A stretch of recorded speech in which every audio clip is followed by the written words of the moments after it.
Top heaviest hitters you faced in sparring or fighting? Guys that just hit? Oh man, see, I spar with a lot of heavyweights. I spar with BONECRUSHER Smith. He hit me one day and knocked me clean across the ring.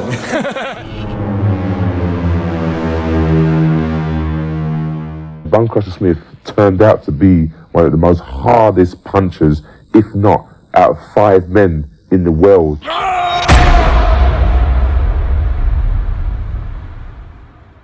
James BONECRUSHER Smith in '84. What a name.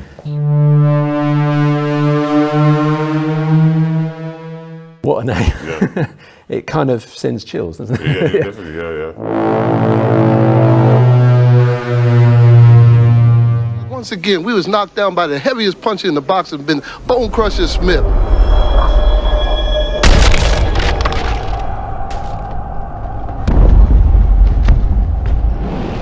BONECRUSHER, oh God, oh God.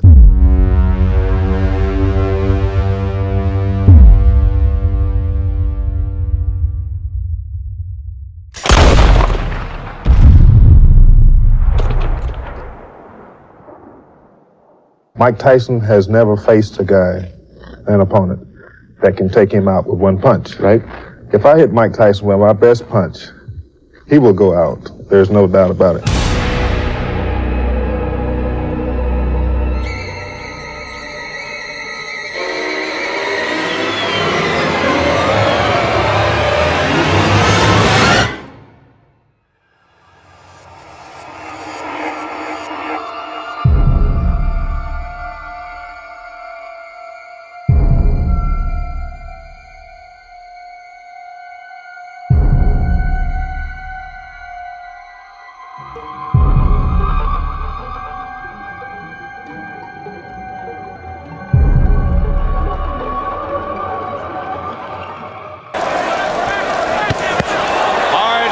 Punches from Galata. Bo goes down.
The Pollock that fought Galata. Yeah, Galata. Galata and Mason is the only two heavyweights with some of the strongest. Man, they had a concrete hand that was, ooh. Gary Mason, because I remember shaking his hand when I was in London. I was sparring with Frank Bruno. When I was sparring with Frank Bruno, I met Gary Mason. This dude, it was built like this. And when I shook his hand, him and Galata, Andrew Galata got a handshake like a brick. He liked that too. Wow. Yeah. No, dude, I know Andrew personally. He doesn't do, he might shoot up, I don't know, but he is a workhorse. Yeah. That dude works so freaking hard. Hard and talent, you know. This guy was obviously very talented. Andrew was just a hard worker, you know. Really good dude. Yeah. Really, man, I know Andrew personally. He's a good dude, and that Joker is always in shape. You know, not the weightlifting one, right? That dude trained like a freaking like a workhorse. He trained every day, man. He could fight. Andrew Galata. Yep. He is a gorilla. That dude is always in shape. He's a good dude. Always trained. He was in shape, yeah.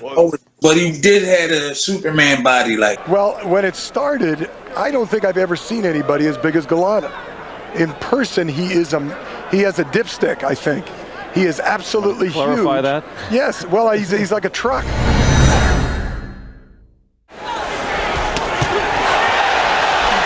Two more left hands landing flush. Stop punching. Left hand to the body by Nicholson, but here comes Galata.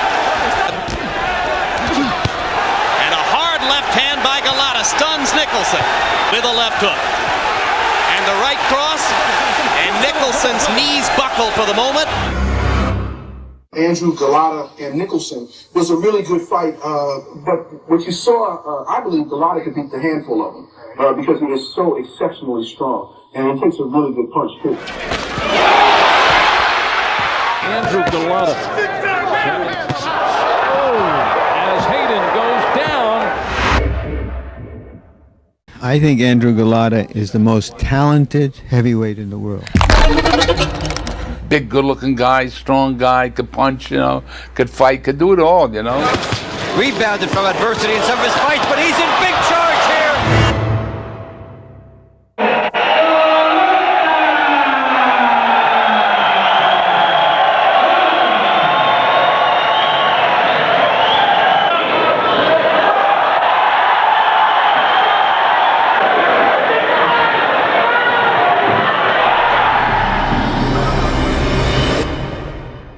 Andrew has a very good jab. He has a good right hand and a good left hook. Galata hat in der dritten Runde durchgeholt. Ja, und da war es. Er ist eigentlich ausgebrannt, hat die letzten sonst polnisch.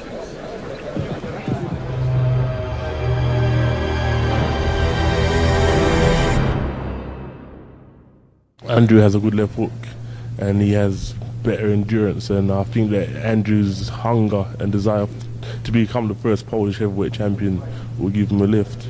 Winning the heavyweight championship of the world. How hard a puncher is Galata, would you say? Very hard. Yeah, very hard. The latter is now ranked number 21 by the WBC. Oh, and Hayden does go down.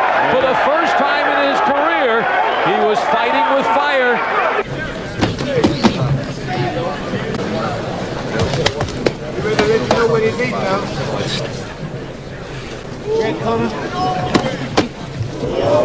Also nicht allzu viel.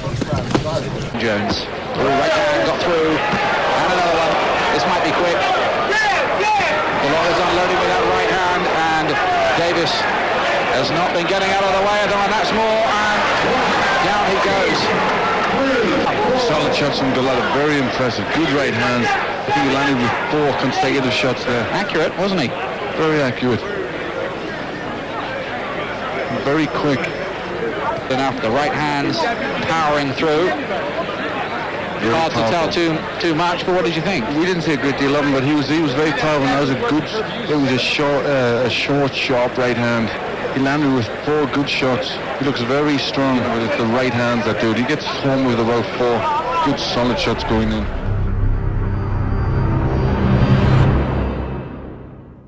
Andrew Galata will jab, throw a combination at him with the right hand and come back with the left hook and knock him out, because Andrew is one of the hardest puncher in the heavyweight ranks today. Now wait for punch. Galata seems very patient, and a big left-right combination drops the Brown #1. Galata really, Rudy Battle should stop it, and he does. Good stoppage.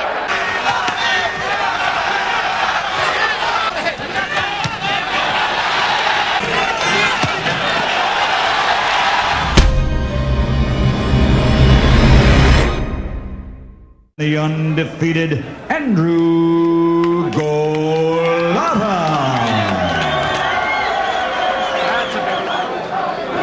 face down. Oh, the big charging left hand by Galata, and Paua is hurt. He fought 59 rounds. Paua in his 16 fights only fought 39 rounds. And now Paua again, and he goes down. Galata got back on his bicycle. He got going left for the jab nose. going out there. Caught Samson Paua rushing in. Paua trying here, right here, trying to take a rest. Andrew Galata gives him a rest. Turn it in the 6th. He's feeling that extra weight in this round. And Andrew Galata is hitting him in the stomach, and that is all. Downstairs goes Galata. He works real hard. He runs in the morning. He comes over here and trains. He goes to the health club. I mean, he runs again. He goes swimming a lot. He's a real good athlete. Well, I had seen Andrew in the 1988 Olympics in Seoul, Korea, when I was over there. And there was Lennox Lewis, there was Riddick Bowe, there was Ray Mercer, and there was Andrew. They were the 4 outstanding guys. And I said, you know, someday the best pro style is Andrew. The toughest guy is Andrew. The best puncher is Andrew. And I've always said right along, if I get associated with him, we're going to make him champion of the world. Andrew Galata is like a fatally flawed great talent. They can't all be intentional. No doubt about it. Galata could be probably one of the best young heavyweights I've seen in a lot of years. He has a world of talent. He's got the talent. He has a good left jab, combinations, everything. What's going on in this guy's head? Why do you do things like this? I don't understand it. He could have won this fight hands down. He was willing to fight hands down, but because he's an idiot, he got himself disqualified. He didn't want to be there. How did this start? You know, I think it started with an unintentional low blow. Andrew has a habit of looping his punches, and Bo kept pulling his head down. He hit Andrew behind the head 3 or 4 times, hit him a couple times low. He was only warned 1 time. I think they got scared because Bo was getting hurt. But your fighter clearly was in the wrong for landing so many low blows. Don't you agree? Bo was in the wrong too for landing behind the head and landing low blows. I'm not going to argue who started it. I'm not saying it's right. It happened. But this is a disgrace. Riddick Bowe clearly was whipped from round to round. He fought a good fight. But let me tell you, Galata is the better man tonight. Hard power punches from Galata. Bo goes down.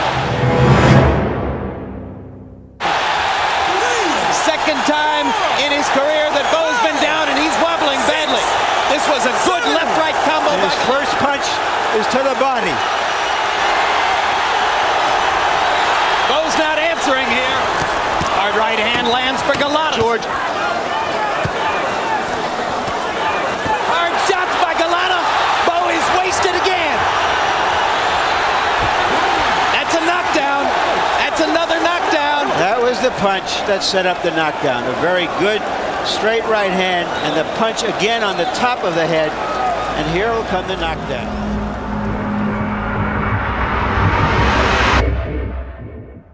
This is the first guy I ever fought that could hit me with a jab at will. It surprised me and it threw me off. Galata may be the best fighter in the world today who can't win a fight honestly.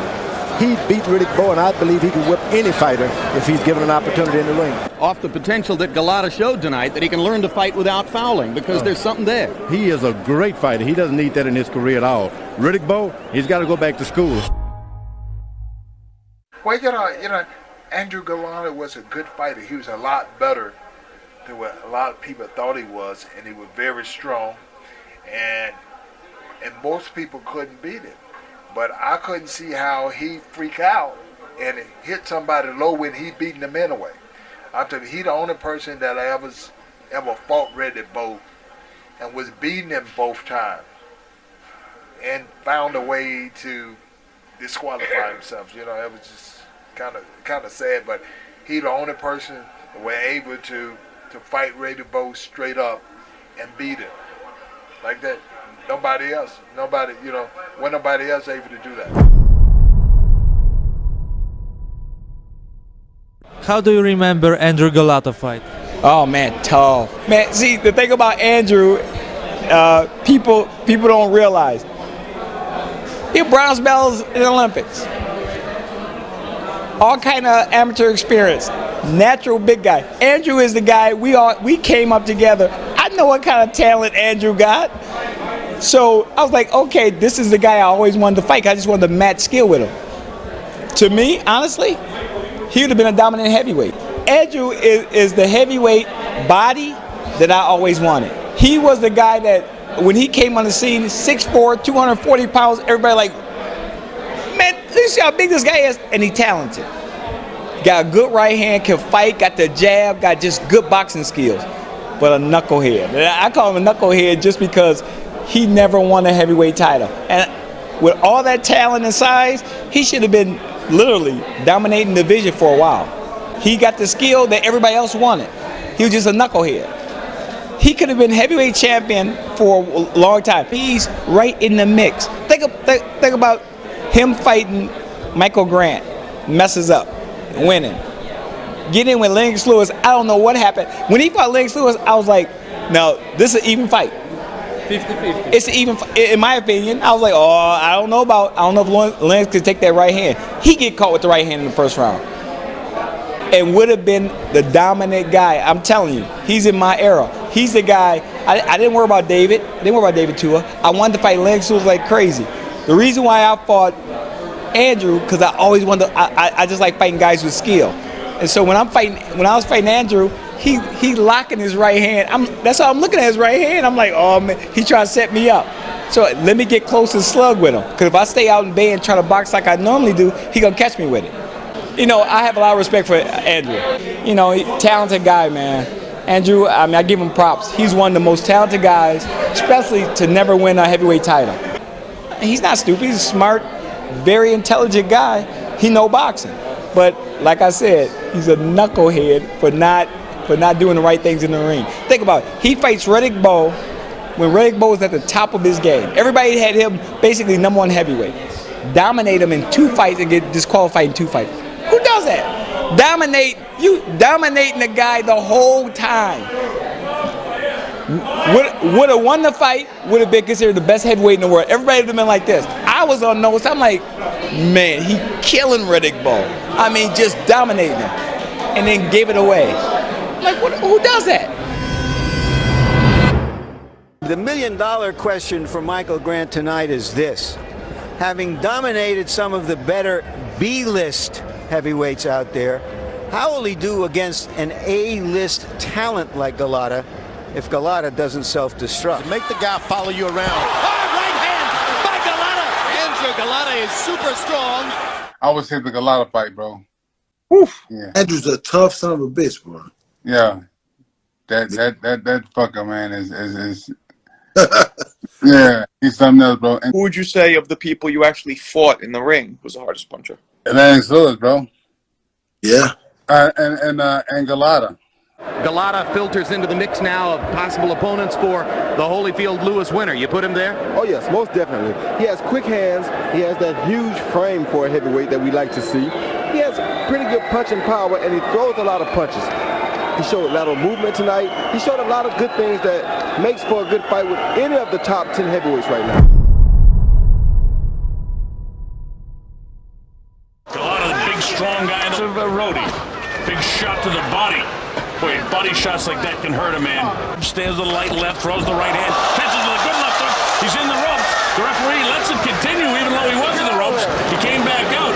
A little later in the fight, he got him in trouble on the ropes, the left hand, and Andrew Golota definitely has a mean streak in his system. Boy, caught him with the right hand and staggered him.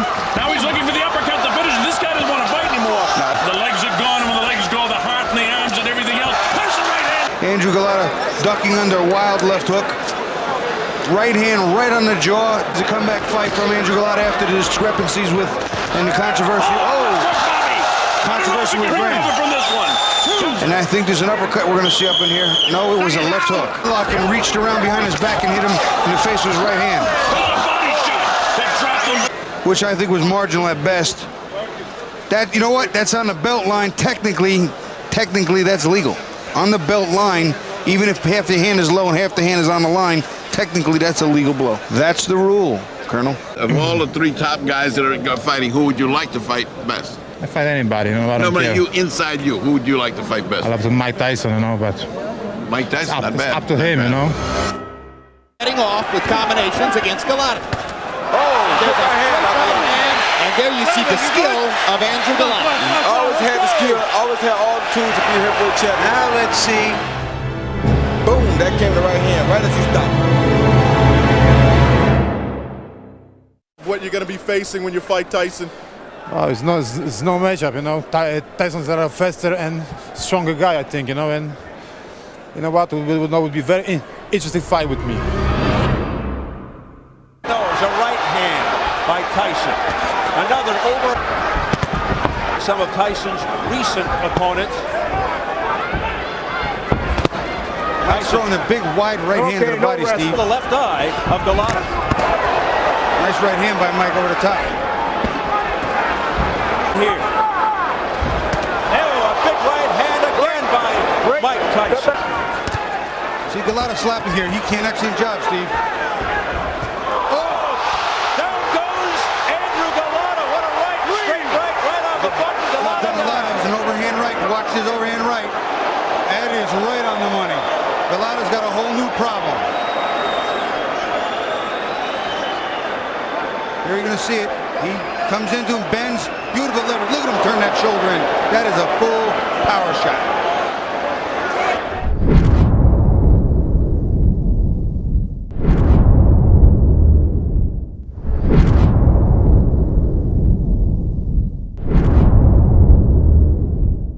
Andrew Galata, your fight against Andrew Galata. Do you remember this time? I don't know. I remember we fought, and I think we stopped in the third round, the second round of the fight and stuff. You know, I always liked Andrew and stuff because I feel like Andrew's always been abused. The boxing world abused him like it abused me. And I don't care who you are. You know, I mean, nobody's nobody's non-exclusive. Everybody's involved. If you're involved, black, white, Canadian, Pole, Russian. I don't care what American. They're gonna abuse you. You know, and he got abused. He should have been heavyweight champion. He beat Ruiz easily. Another guy he beat. Two guys he beat. Stayed for the championship, and he won. And they really abused him, you know, and they were stereotyping him, you know, pull out jokes and stuff. And that's human. He's a human being, and that affects people. You know, that really affects people. And you know, he's nobody special, but he got a real raw deal in the boxing world. You know, just really bad deal. People that didn't care about him, like such my situation. People don't care about you. They throw you in there like meat. You know, they stole his titles. Yeah, he should have been champion. They stole his titles. You know, and that's enough to drive somebody insane. You know, having trust in somebody, then realize this guy's the enemy. The guy that you think is your friend and brother, he's really the enemy. He just wants to use you as meat.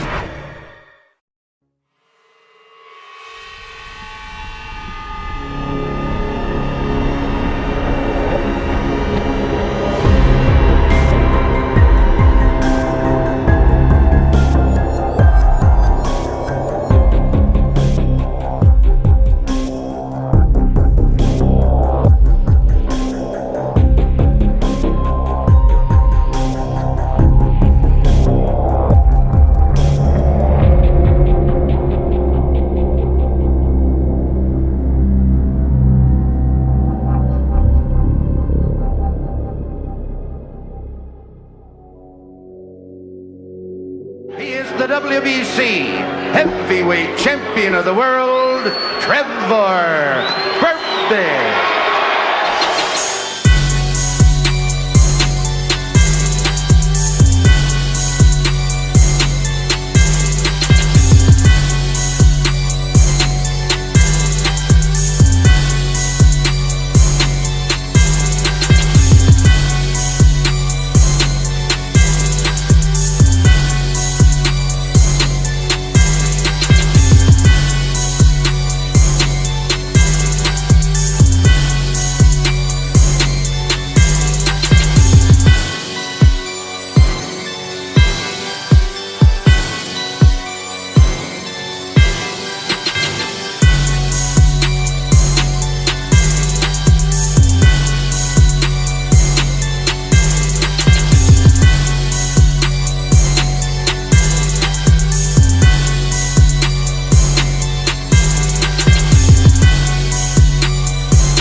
Several points, Berbick unleashed vicious attacks, driving the challenger into the corners and partway through the ropes. And when Berbick began his impressive display, landing one punishing blow after another, and it became obvious that Rissett's lack of experience would lead to his downfall.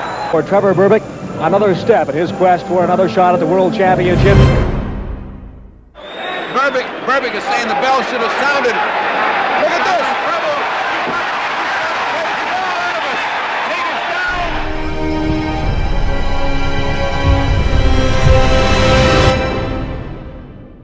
It's never easy, is it? No, Larry, that's just to show you.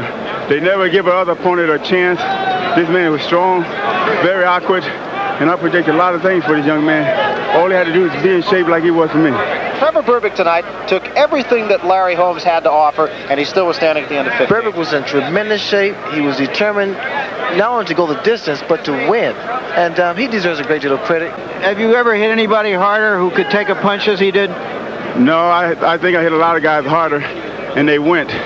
But this guy was in excellent shape. I seen him with Berbick. He didn't. With Tate, he didn't look that impressive. But I hit him with some hard shots, and this man took all the punches. Pinklin Thomas probably is the best fighter in the world. A heavyweight championship fight between a Trevor and a Pinklin. Here's Trevor. And 23 KOs. Ladies and gentlemen, introducing the challenger, Trevor, the young Buffalo, Berbick. The two best jabs he's thrown in the last 4 or 5 rounds. Right hand by Berbick. There's left hook again, Barry. And another.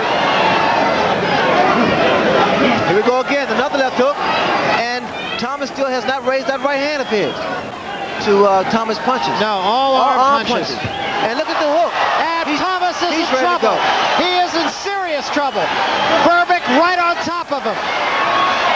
His feet are coming together. And there's a lot of time left here. Less than 2 minutes. Berbick just banging away at the champion. Thomas is in serious trouble. Berbick, combinations of punches. Look at these guys. These guys are going to war. Thomas fighting on instinct. Berbick trying to put him away. Did you believe it?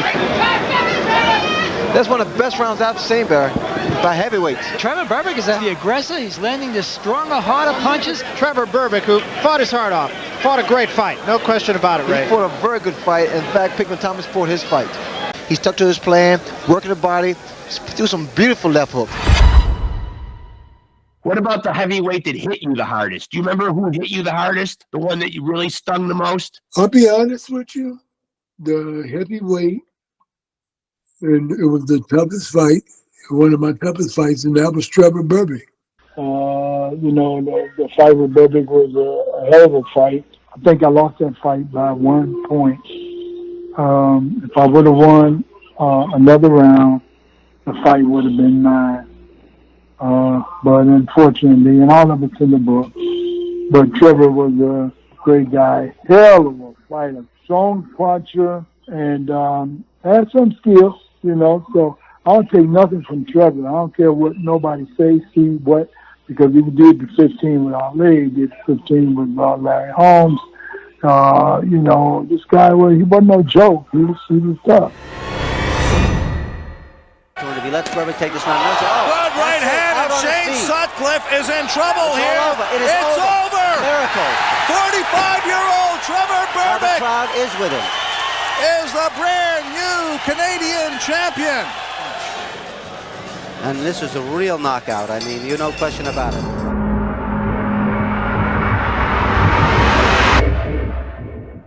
Got to start fast, and he's got to go to the body. Berbick box this guy and maybe stay on the ropes, but that is a thunderous right hand. The greater storyline pretty true to form so far. As we come to the close of round 1, and Crabtree virtually defenseless. Berbick chopping away. Crabtree's going to go down. Berbick, big left hand, and that rocks Crabtree into the corner. Follows with the right, measures him now. This should be about the last hurrah. And that's it. Crabtree goes down. It does not look like we need to count on this one. Bernie Soto goes through the motions nonetheless, but Final moments of a gritty and game opponent. Crabtree taking every shot until he can't take anything else. You can see him wind up when a guy with the muscles, like you can see on the back of Burbick, winds up with a right hand. There's nobody can take that kind of punch. Nobody.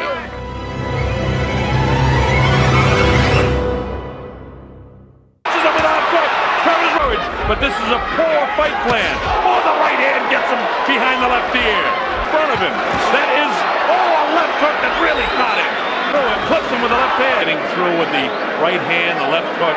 He throws punches in bunches. Look at this. And Burbick ready to go, but he stays on his feet.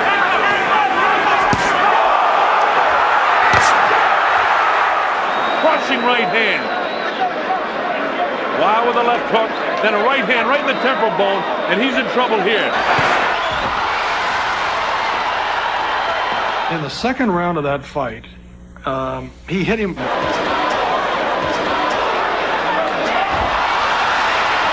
It's the only fight I ever covered where one guy got knocked down 3 times by the same punch.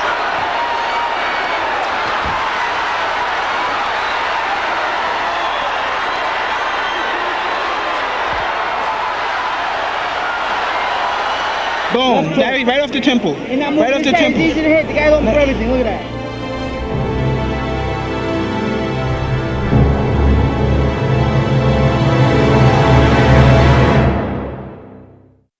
Burbick didn't have a chance. Burbick was a very tough, very strong, in fact, very strong. I was never expecting him to be strong like that.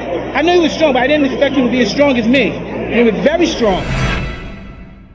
Mike Tyson did over Trouble Burbick. Boy, when I saw that, I was down visiting Vegas, and I thought, this guy's a nightmare. Ladies and gentlemen, from Greenwood Lake, New York, here is Lou Sever.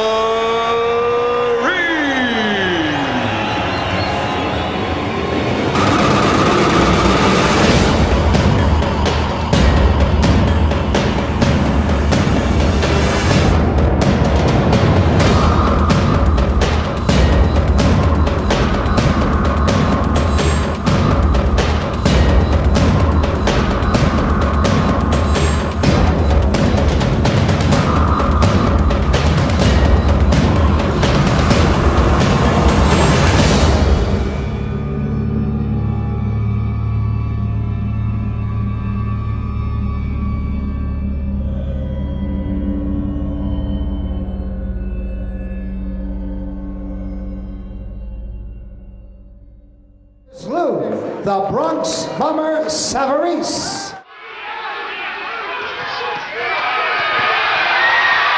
Got nailed himself, Sam. He's 0-1 in his career, but he's probably fought another real tough guy. Pro career. The right hand dropped in by Savarese, but Jackson keeps coming. Now he's hurt. Jackson in trouble on rubbery legs. Will get a standing 8 count. Well, there's that uppercut again. That uppercut is a devastating punch. But you know, Sam, it's a dangerous punch when you're throwing uppercuts from outside. But look at those combinations. On the inside, it was very good punch for him, okay? Sam, this kid looks like a great heavyweight prospect. Beautiful build for a fighter. 219 pounds, tall, fast hands. I think what impressed me, Gil, was the fast hands and the foot movement, bouncing around. Fast hands by Savarese. Very fast hands. But Jackson's still in some trouble. Good uppercut by Savarese. Another right hand stunned Jackson. But these Houston Boxing Club guys, they sure let it all hang out, Sam. No fooling around. Good right uppercut by Savarese. Punishment. Savarese with the longer reach gets in that uppercut. Extra seconds. Another right hand, and that's it. That's it. It's over. Just seconds before the end of the first round, Lou Savarese. And this is when There's that over. uppercut again, Sam. Same punch. Jackson not experienced enough to take advantage of Savarese throwing it from a distance. Savarese strong, landing sharp punches, and the crowd, which came to see him.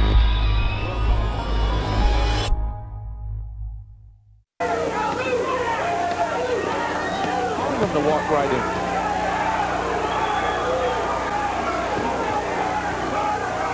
Savarese, really working Evans over now. Evans is hurt. A straight right hand really hurt Evans. He's almost on his way down. And the bell sounds as he went down. But he certainly won't be tested by Elton Evans. He's in with an unskilled, completely unskilled fighter. He's not going to get any better fighting fighters like this. If in fact he's serious about boxing, he's going to have to elevate the ability of his opponents. Evans is in trouble. He is in trouble. Referee Ron Lipton stepping in. The 33-year-old Key has been knocked out in the second round. Disqualified in the quarterfinals of the Olympics against Riddick Bowe. Said Riddick gave him a rabbit punch, he gave it back, and they disqualified Lou Savarese. Former fighter himself, he was a featherweight. Record of 57-1 with 31 KOs. Savarese with that left hook. Loves to straight right hand is the favorite punch of Savarese. And he got that from watching Joe Louis. So he loves Louis and smelling, and there's a left hook. Turn left in the first.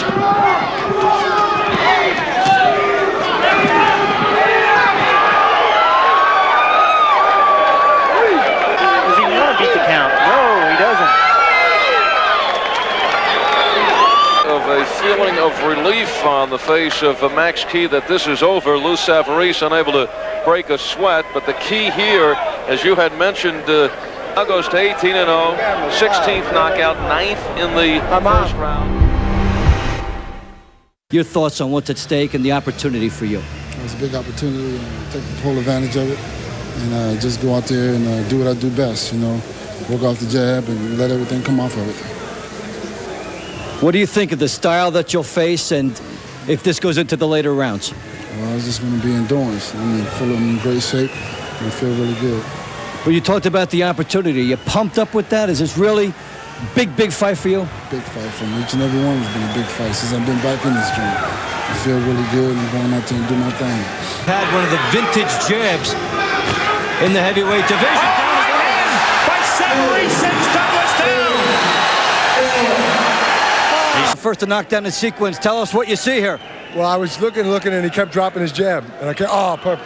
That's what we've been working on, turning our back foot. And that's we did with Tim Hallmark. Back working again. Not much snap on it there. Big right hand. Douglas is down. Up at 4. Well, that was bigger than the first one. 7.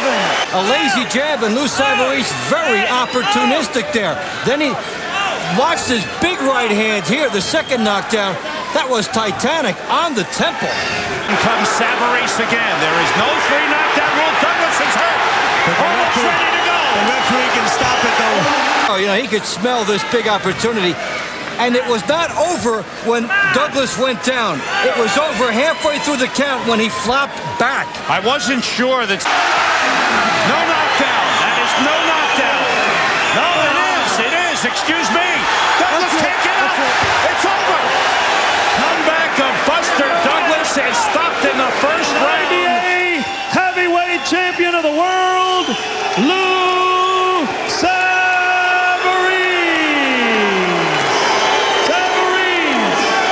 Well, that's going to make him feel good. He threw his punches very well. Put everything into it, and he showed the power. That strength conditioning, no doubt, worked for him very, very well. Big, tall, strong guy. Just knocked out Buster Douglas. Now it's a question of finding the next step up the ladder for him.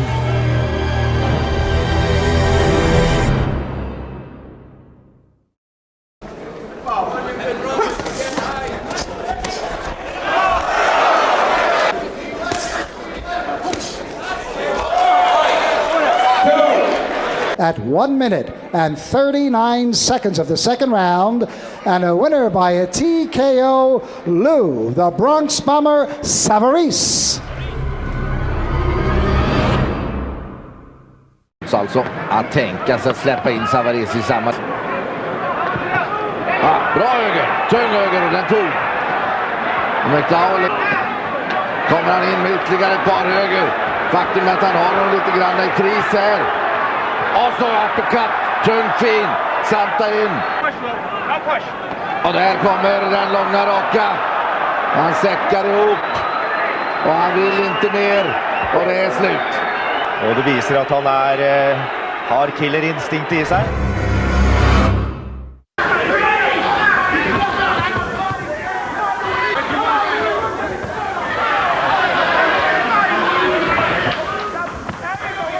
Dressing room observers tell us that both fighters didn't. Now Savarese reverses positions with eyes on the ropes and hammers. He hurt you at all? Yeah, he did. He has a good punch. He's a good puncher. He has some punch in his hands. I mean, he's heavy. He's a good boxer. To land punches. But that's a great point. Grant gives away his height advantage by letting guys come in. Savarese landed that right hand on the cheekbone. Same punch. Grant rode with the punch and took the sting out of it. Fight. He's not opening up. He doesn't even appear to be trying to win the fight.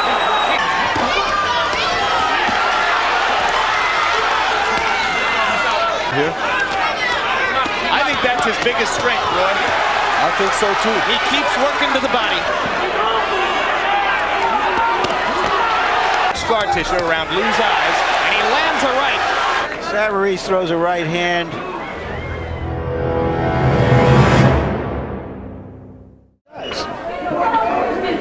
Savarese is pushing Witherspoon back, and Witherspoon nodding his head in agreement to whatever's said.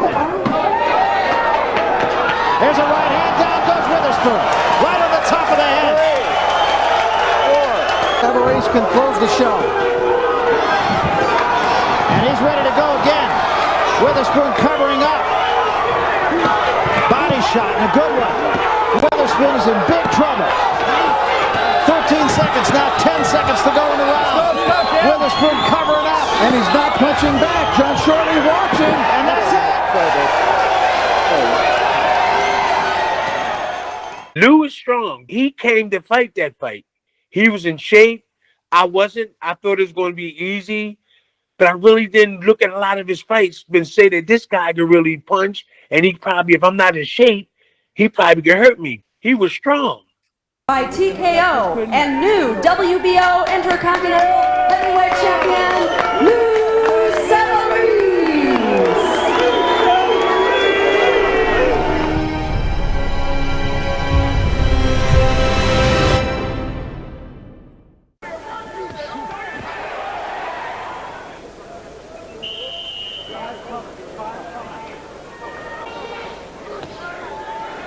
Don't punch that.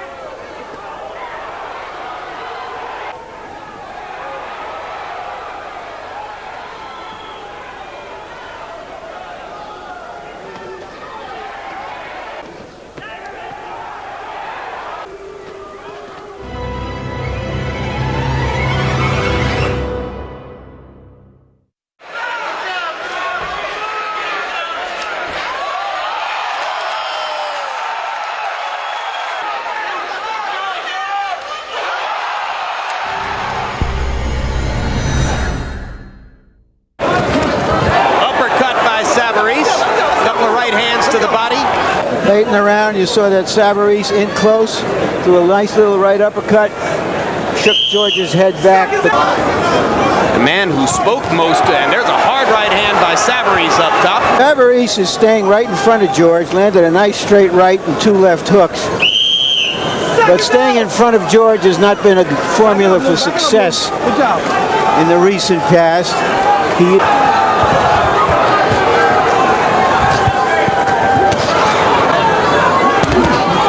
Two good body shots by Savarese. Very good body shots, and these punches were weak.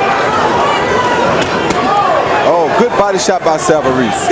Gorman sticking that jab and landing consistently. Savarese coming back with combinations.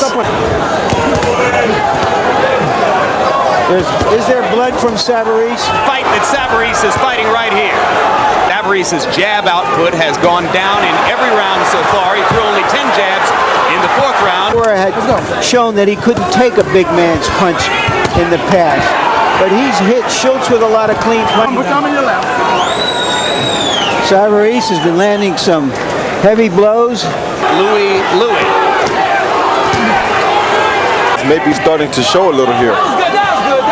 Now Savarese goes 1, 2, 3 times to the body here.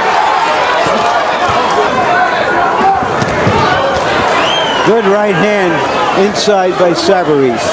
Like someone who knows what they're doing.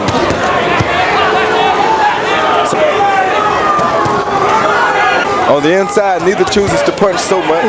A real hard right by Savarese inside, but you just can't discourage George. Almost inexplicably at this point. That was a good body shot by Lou Savarese. Good combination. Left hook up top following the body shot. Hard left hook up top by Savarese.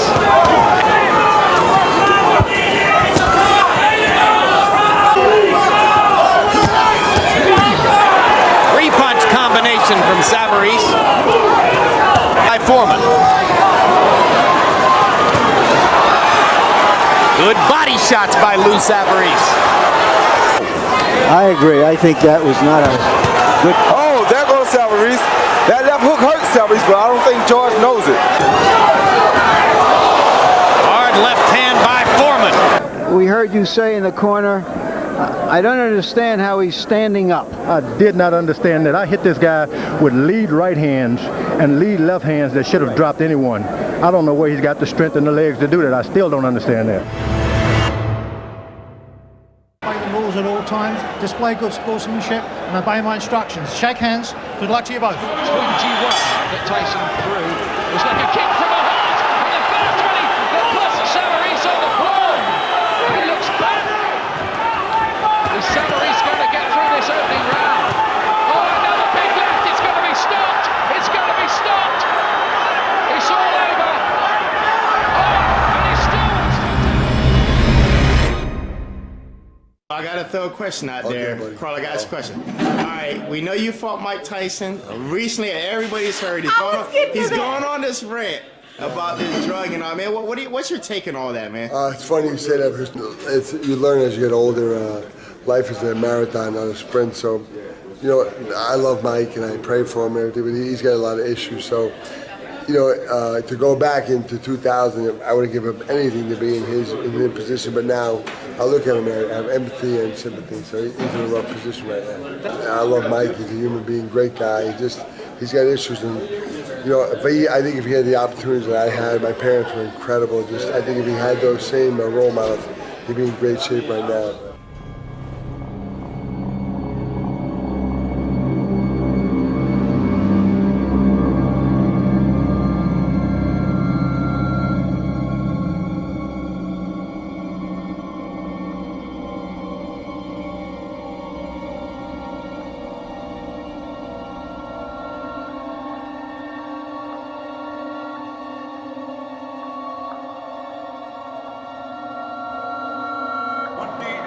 Knockouts from Durban, South Africa, the former IBF Heavyweight Champion of the World, Francois the White Buffalo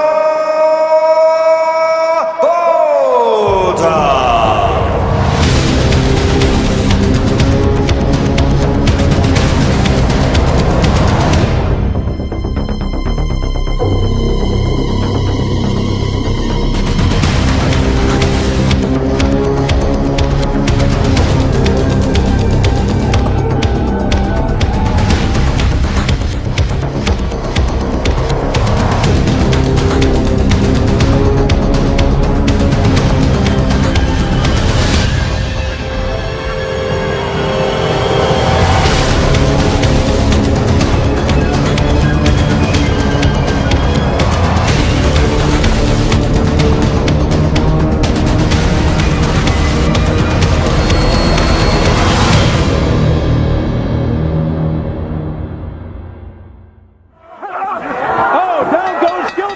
Watch it. 1-2.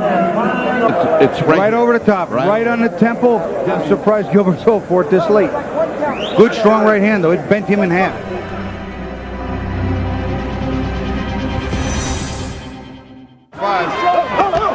Here he gets wobbled. His right hand to the temple. Again, you see him. He's not on steady legs.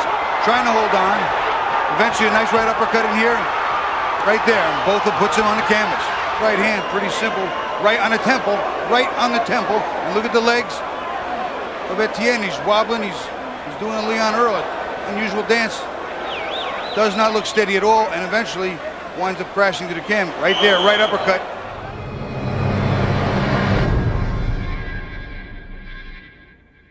So obvious. Botha continues to land to the body and to the head. And see, I think. Botha now digging to the body with the right uppercut. Real significance here. It's a, it's a title. It sounds nice. It's another. I'll tell you what, he has a nice right hand to the body idea. At least he started with a couple of shots. Franz Botha over the top, missing with the right. There's a combination by Botha. Well, there've always been those strange heavyweights that somehow. Oh, Stanton's in trouble. He goes down, blood streaking from his mouth. Well, he got a wicked combination to the head. It was a good lead right there, Steve. I think it busted his nose. It's something in the eye or busted his nose. He is in dire trouble. It happened with suddenness because the right hand bounced right off his nose. And down he went. He looked like he was pawing at his eye, but it may well be that he broke his nose. He certainly got hit right there. A whole lot of fighting to catch him. Oh, a straight right hand there by Botha to the head. Then just let's see if Botha can finish him off. There's a combination to the head. Straight right did the most damage by Botha. Point margin. That knockdown could loom very big for Botha. Here comes Botha. Botha with combinations. Here you see Stanton on the ropes. He's just not firing back as he had been doing in the mid-rounds. Cumulative effect by Botha. Ooh, straight right hand. Beautiful right hand. Right on the jaw of Stanton. One of these guys. Ooh, straight right hand, and down goes Stanton. Off the ropes. What a ferocious straight right hand by Franz Botha. He's just exhausted. He's tired. He goes back to the corner. Botha hits him with a nice right hand, and he's done. I think it's fatigue as much as the right hand. Kind of a boom. So quick little, turns it over nice, gets his weight behind him. Combination of that, good timing. Shot is solid. You see, it's a solid shot, not glancing whatsoever.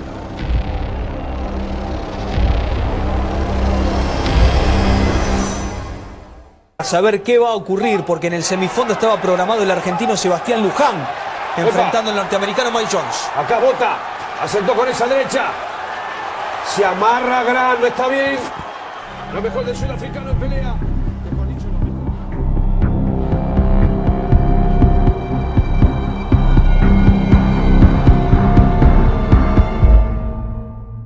What was your favorite or your best performance of yours? Best performance? Right now, off the top of my head, the Francois Botha fight comes in mind. Yeah, that's about it. Franz Botha is a struggle. Oh, nice right hand by Botha. He likes to brawl. He likes to, he's a beer barrel going at it. But yeah, well, that wasn't a punch. That wasn't him getting hit. That was a punch. That was a right hand. The right hand was surprising the guard. We're gonna miss with the left hook. Oh, and momentarily dazed is Michael Moore. Franz Botha having a big first round. Credit keeping his hands up and not panicking, but that right hand is working for Botha right now. Looks like he's going 50 miles an hour. A crunching straight right opening round. A big right uppercut. Botha assured me he's going to push Michael Moore back. When he does this, it's okay. The uppercuts toward the body of Moore, and a straight right hand by Botha for 9 rounds to get knocked out by a straight right in the 10th. See, Moore staying tight on the inside, not on the of the kind that George Foreman landed, like sweeping right hand. But taking a lot of punches. Straight right. Now, a combination by Moore working to the face. Back comes Botha and a left hook by Moore. Oh, what a fury. The color green as in money. Whether it's Tyson or Holyfield, a slapping right hand by Francois Botha. Off the ropes. He's got to be careful. There's a southpaw. He just kind of slanted it in. Botha comes right back, Bobby, with a straight right of his own. Then a right uppercut to the jaw. He didn't come here to lose, so now we have a fight. Challenger Botha. Botha hammers away. It was 80% Botha, and he's still at it. Botha's still at it. He's still punching. What heart being displayed by Franz Botha as we head for the bell. A great round for Botha. Great round for Botha. Take a look at all the punches he got off that last round. There's another right hand. There it is. By Franz Botha. That's what I was waiting for, Michael Moore to come up the middle. All he has to do. He doesn't. Yeah, he allows Botha to come back with a right hook. Botha with another right hook to the head. What a buffalo this guy is. A lot of courage. Franz Botha. Here comes Botha again with a right hook. Look at this man, Botha. This is Botha's kind of barroom brawl. Exhausted with a minute left in round 9. He has to go about 9 more. It's fairly close, but I think Michael Moore is definitely in command. I think he has done what he had to. Vicious right uppercut just at the belt by Franz Botha. That's got to take some. Moore answered back with a short, crisp right hand. A jab. But it looks like when he's so exhausted, it looks in great shape, breathing better. Hey, it was a tough fight. Well, I was trying to par a few of them, but I probably got a broken jaw right now on my left side where my eardrums broke. Yeah. Faster, he's got longer arms, and he's got the nice right hand by Botha in counterpunch. That was still a good punch by Botha. It wasn't the cause, but it was a good punch. That guy was big. A pretty good jab. You had to get in the ring with him to understand how big he was. Heading for the bell, round 2. There. Right hand over the top by Botha. Good punches by Botha at the end. You first. This is what you'd be screaming at Briggs right now. Big round for Botha. Botha doing the fighting right now. An overhand right. That got the attention of... You're starting to get your timing down. Combination to the head by Francois Botha. Punching at one point, which is what Manostar was talking about. So when Francois Botha punches, Shannon Briggs makes the same move to get out of the way. He's starting to time it. He throws a punch out of distance to make that move. Briggs is hurting. He's got Briggs. You watch the right hand sneak around. Here comes the left hand on the inside, and he stays with his man. He closed the gap behind the jab. Oh, he got hit a good collection of punches. There wasn't just 1 or 2. Oh, there's a terrific right hand by Botha. Later in the round, Botha still landing that big right hand. For Botha. Nice right hand to the body by Botha. We're at the middle of the round. We got a long way to go. Botha trying to set up the right with a double left jab. There it is. Right there. You could a whacking left hook off the side of the face. Back comes Botha. There's a very effective combination to the head by Botha. Briggs has got in his jaw.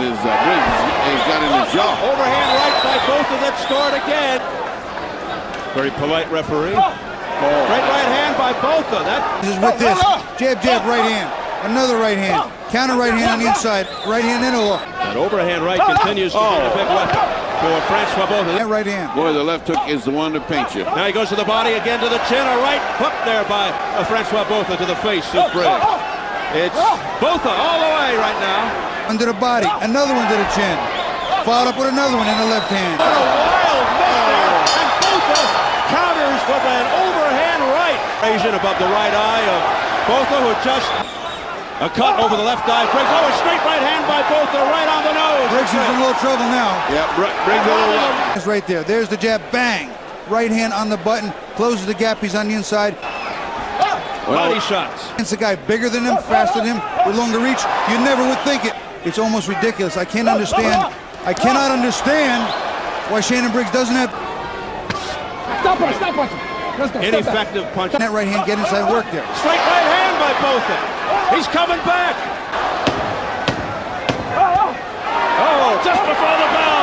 Botha comes out. Francois Botha is the braver man who wants it more. Look at that combination. Big finish here for Botha. Combination. Who wants to win? Who will not lose?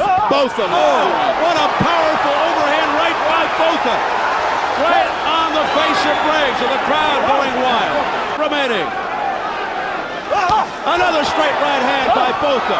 He continues to score. Look at the blood on the face of Briggs. Another right by Botha. And again. Look at the ears bleeding now. Repeatedly with the overhand right. There's a straight right hand right on the nose. And he can barely stand. You were one of those guys that was, I think everybody was scared to fight, you know? We spoke with Shannon Briggs on the show, and he said that the hardest he's ever been hit was by you, and that we also heard Evander Holyfield say the same thing. Correct. now, bad way is maybe white buffalo never get a rematch. Yeah. Because maybe I eat hard, you know.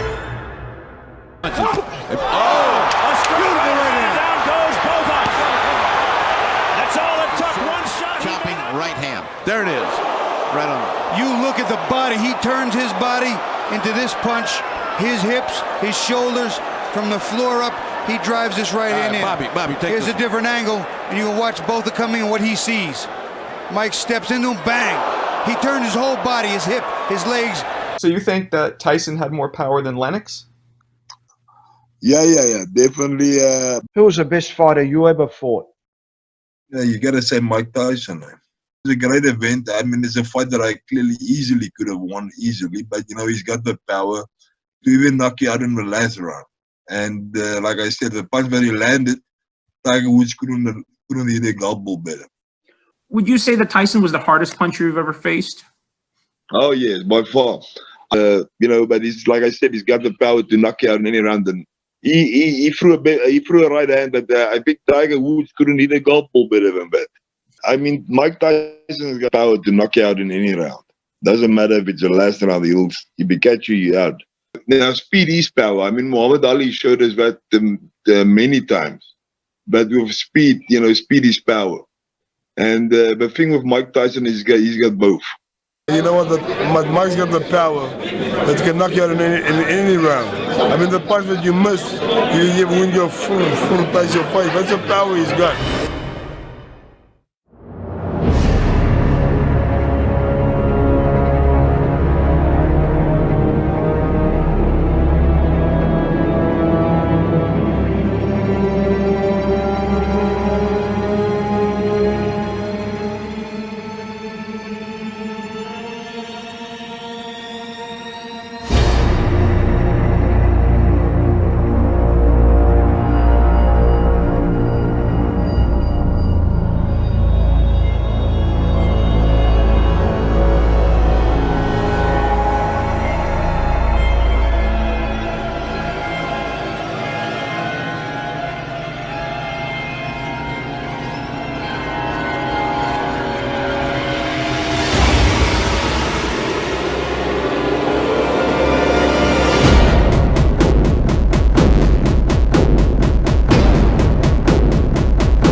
I've been a massive fan of you all my life, Frank. Yeah, cheers, you make me blush, man. When I was in primary school, I read the book that you did, that first book I read about you. Bruno's professional record is so far perfect. In 18 months, 18 fights, 18 wins. And those wins have lasted, in all, a mere 40 rounds. And only one man has taken him even as far as the 5th round. I think he's the strongest heavyweight right now that's coming up I've ever seen. I think he bypasses guys that no more experience than he have, you know. Frank, as far as I'm concerned, is right there in the top now with the guys in the top 10s. It's rated pretty high, you know. The guy's very strong and he trains like a mad dog, you know. I never saw anybody train so hard, you know, to just coming up like that. He trains like he's fixing to fight for the world title right now. Strong heavyweights. I sparred with Lennox, sparred with Bruno, and I will say this: Frank Bruno is the most powerfulest man I've ever been in the ring with. Oh wow! That's a good punch, and that looks to me as though we may not see any more of Chuck Gardner of Minneapolis tonight. One punch, that's all it took, and he's out.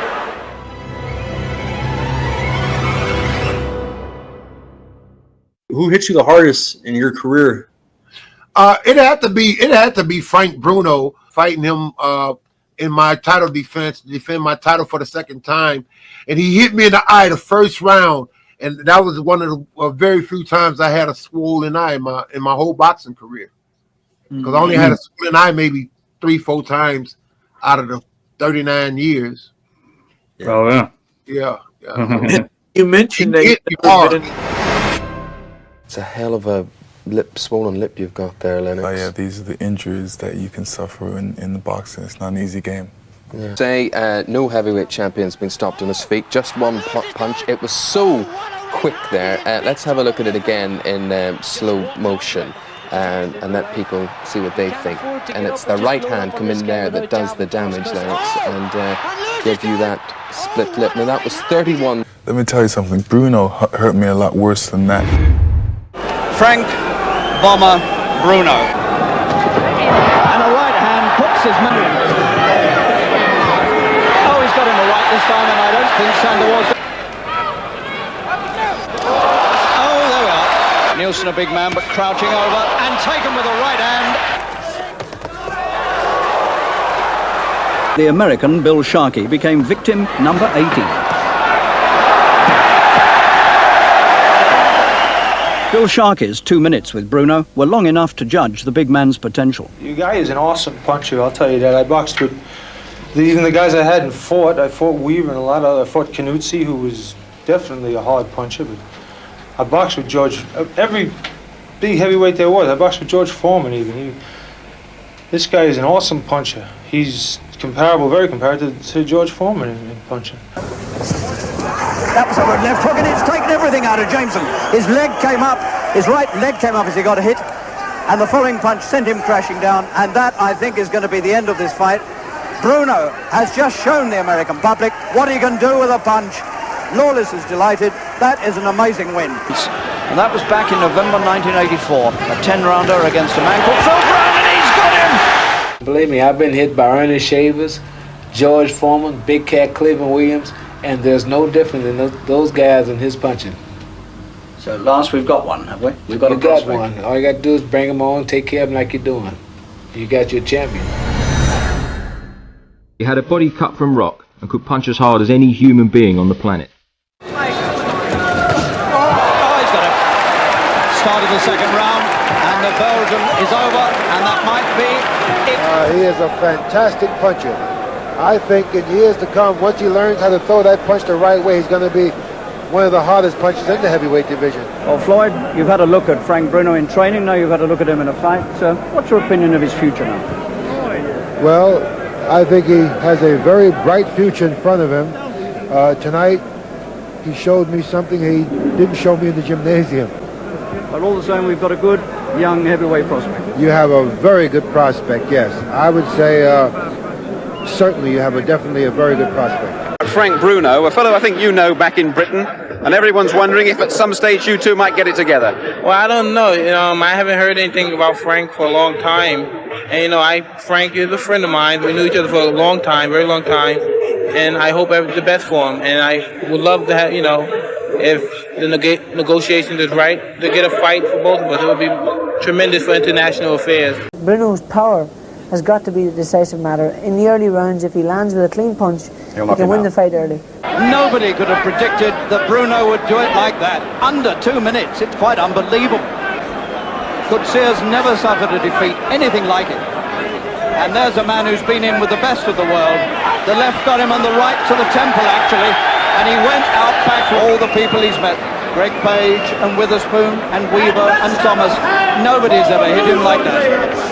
Frank's strengths were his power. He had a massive right hand that could knock anybody out. That man's ribs are really suffering. He's had enough of it. He's hurt. He's certainly hurt. That really was a damaging body punch. The right hand to the rib cage. He took a headshot afterwards as well. That's a good punch. Left underneath. Oh, he's got the man rolling all over the ring, and he may not beat the count. And if he doesn't, it's sensational. He's not going to get up. He got him outed out. Absolutely had all the breath knocked out of him by that tremendous left underneath. Tell me about that left hook that got you. Man, that's one of the best shots I've ever been hit with. In fact, it was the best shot I've ever been hit with. I've never been counted out. It was a good shot. I didn't see it coming. In the liver. That's an amazing punch. I couldn't even get up. Has nobody ever hit you that hard before? No, not that hard. I never hit in the body like that. I might could have taken it on the head. No, not down here. So with a punch like that, he could go places, eh? He can go places. He keep doing that. See, heavyweights don't punch to the body. And I didn't expect that. It surprised me. Good punch, good left hook. We know Bruno's strong. He's a strong puncher. We boxed late at night, and I could hear the British fans singing in Wembley Arena, "Bruno, I'm scared to death."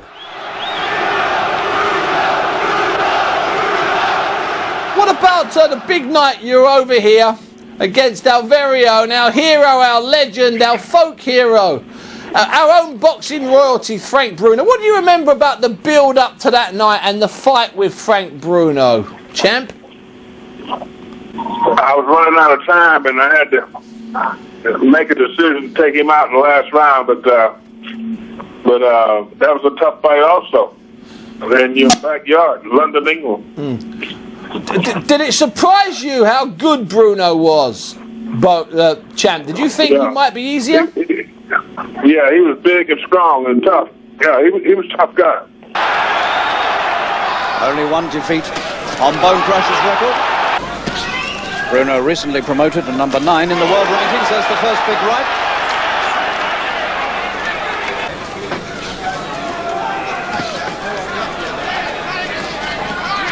Bruno finding Smith's head easy to find.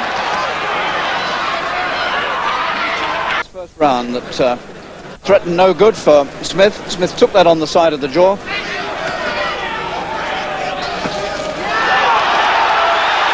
Useful left hand.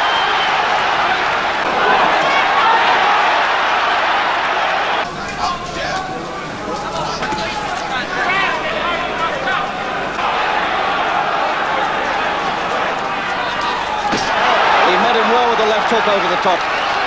Nice left hook, he came in over the top there, and that stung at this point to underestimate Smith.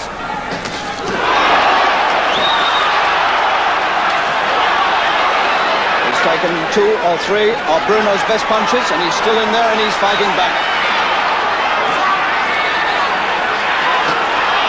And Bruno under some pressure himself now.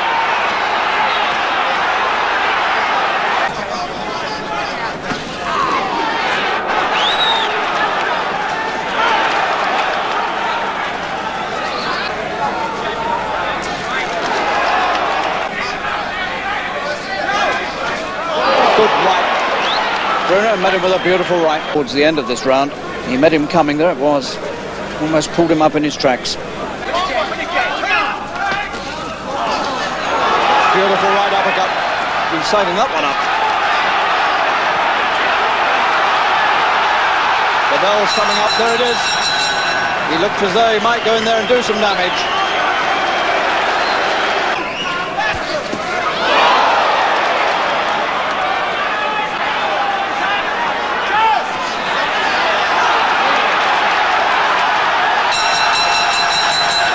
He saw the round out on the ropes.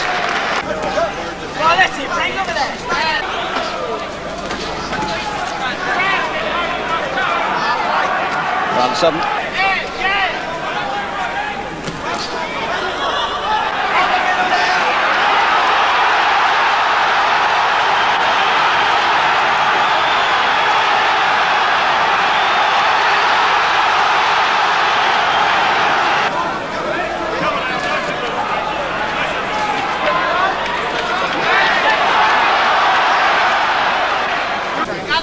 Again, Bruno shakes that right hand. Dangerous, but without ever really following up. That was a good right. Suddenly the right appeared. It was a good right hand. Took him a bit far back. Gloves before to signal the start of the final round.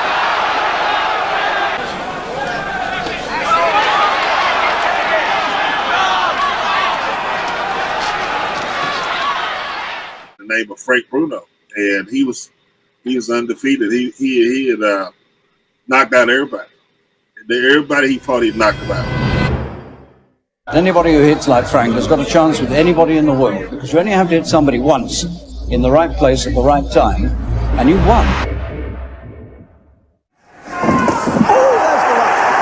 found him at last. There's the big Bruno right. American surviving. He's got it. First knockdown. Round 7. What a sensation. He's made it to his feet, but his legs have gone and he's counted out. Oh, good punch. Right and left hand, and over goes Gibbs in the 4th. Bruno setting him up with the left jab there. Down he goes again. I've seen in this country could do with the lift. And Stevenson folding up on the middle rope. Moving around the ring quite snappily at the moment, and he's hurt Rodriguez, and Rodriguez is over. with threats of victory here. He's got him again with the right hand. The supporters have suddenly gone very quiet. Now, when you came to work with Frank Bruno, were you expecting an easier job than Witherspoon or a more difficult one? Yeah, my first impression was, because everybody was telling me, said, man, that guy knocked the wet out of water. You know, he's strong. Don't let him hit you, you know. I said, you know, when I come down here, I'm expecting a big, stiff guy. You know, I didn't expect, you know, him to be as agile as he is. And I said, it's going to be pretty easy work. But I found it different. He's not only strong as a bull, but he's agile. You know, he can move and he's fast. How would you compare him with Witherspoon? Well, matching on ability-wise, you know, I think he's a much more talented fighter. But Witherspoon is so awkward. Who are you tipping to win?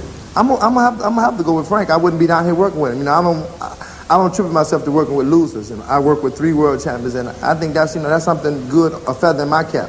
And I'm hoping that Frank will be the 4th. You know, he has all the tools to do it, and it's up to him. Frank Bruno hit me. I stumbled. What do you make of Frank Bruno now? Great fighter. I think he should get a lot of fights in the States and get another title shot at somebody. Or maybe we give him a rematch here in London in the future. How badly did he hurt you? At any time? He hurt me. He's a great fighter. I anticipated him to hurt me. He's a great fighter. It's just I'm a greater fighter, that's all. Were you surprised at the tough fight that Bruno was giving you early on? No, like I said earlier, that he was a tough opponent. I wasn't taking him lightly. I watched films of him and he knocking everybody out. And I did not take him lightly. I trained hard. And came in here to anticipating a hard fight, and he's a good fighter. I thought Bruno fought one hell of a fight. I thought he was very good. He proved himself worthy. He did England proud, and I would like to see Bruno fight again. I was losing to Tim Witherspoon, but I'm glad I did lose to him because at the time he was an undisputed champion, and it was unheard of me being a 24-year-old guy with the fights that I had, most of them were knockouts, and if I would have got into there 15 rounds of, I mean, you had Larry Holmes, borderline Muhammad Ali. I think I had more experience in terms of skills, but he was strong, he was in shape. I do believe if my trainer was in his corner and his trainers was in mine, I wouldn't have won that fight because I had an intelligent trainer. And when I told some people like that, they was like, nah. You know, I had a really smart trainer, a really good trainer, Slim Robinson, who taught me a lot of little really good stuff. I'm not saying little, real good stuff. So, okay, he was winning. My trainer told me, yo, you got to pick it up, Tim. You got to pick it up. You're not going to win over here. So I said, Tim, look, man, hey, you're not going to win this fight. If you gotta, you know, you in his backyard. You know, I was behind. And I came. Yeah, you know, I was telling that if Frank would have had my trainer and I would have had his, he would have beat me. I think that was the difference because he was just basic. I had a lot of movement, and I felt really comfortable because I had a good defense. You know, I had a good defense, but he did catch me good one time. He cooked me good one time, but I had fun. My trainer at the 10th, at the end of the 10th, I think my trainer was like, Tim, you're not going to win if you don't get him out of here. And so right before the 11th round, he said that to me, and I caught him with that right, and that ended the fight. And that was close. That's a better punch. That hurt him at last. Bruno got through a punch that hurt him. He's come out almost on top of me. Frank Bruno also, now big strong guy. Some fight. Well, these were the dramatic closing moments. That was the punch that started it all off. And he came out on top of one of my monitors here. Stunning punch. And he hadn't really recovered when Bruno was also, make no mistake, he was a great fighter. Give me and incidentally, he's ready for Holyfield. Right. That's no problem at all. Jarvis has got to cough up his money a little bit, you know what I mean, and get it on it wet. I was really impressed with how Frank was beaten with the jab. Lennox, congratulations. You're still the champion, but a tough fight. Yeah, it was tough. Bruno was a lot tougher than I thought he would be. He gave me a tough fight, and enough respect to him. That's a good overhand right from Bruno. Did Lewis take that? He looks at... I felt that Bruno was a lot better than people gave him credit for. I haven't got a legacy, I don't think. You do. Oh, yeah? Yeah, you think so? You're a living legacy. If you're a hard punch, it'll hurt your hands. Yeah. Yep, that's it. Frank Bruno. Frank Bruno. Frank Bruno. Frank Bruno. Ricky Hatton. Frank Bruno. Frank Bruno. Perfect. Frank Bruno. Frank Bruno. Bruno. Frank Bruno. Frank Bruno, Derek Chisora. I'd definitely say Frank Bruno.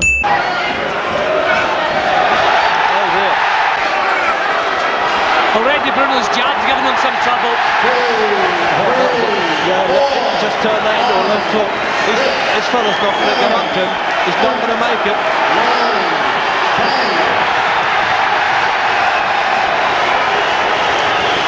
Well, on the side of his left eye, Bergman's gone back for the second time. Second round, Bruno with a clubbing right hand. Down goes Evans again. Shakes his head. Left hook. That's the third knockdown. Didn't look a particularly devastating punch. It came around the side. He walked to his right and then to a little left hook. Hit him on the square on the chin, so that was good enough. And the guy, we see it from a different angle here.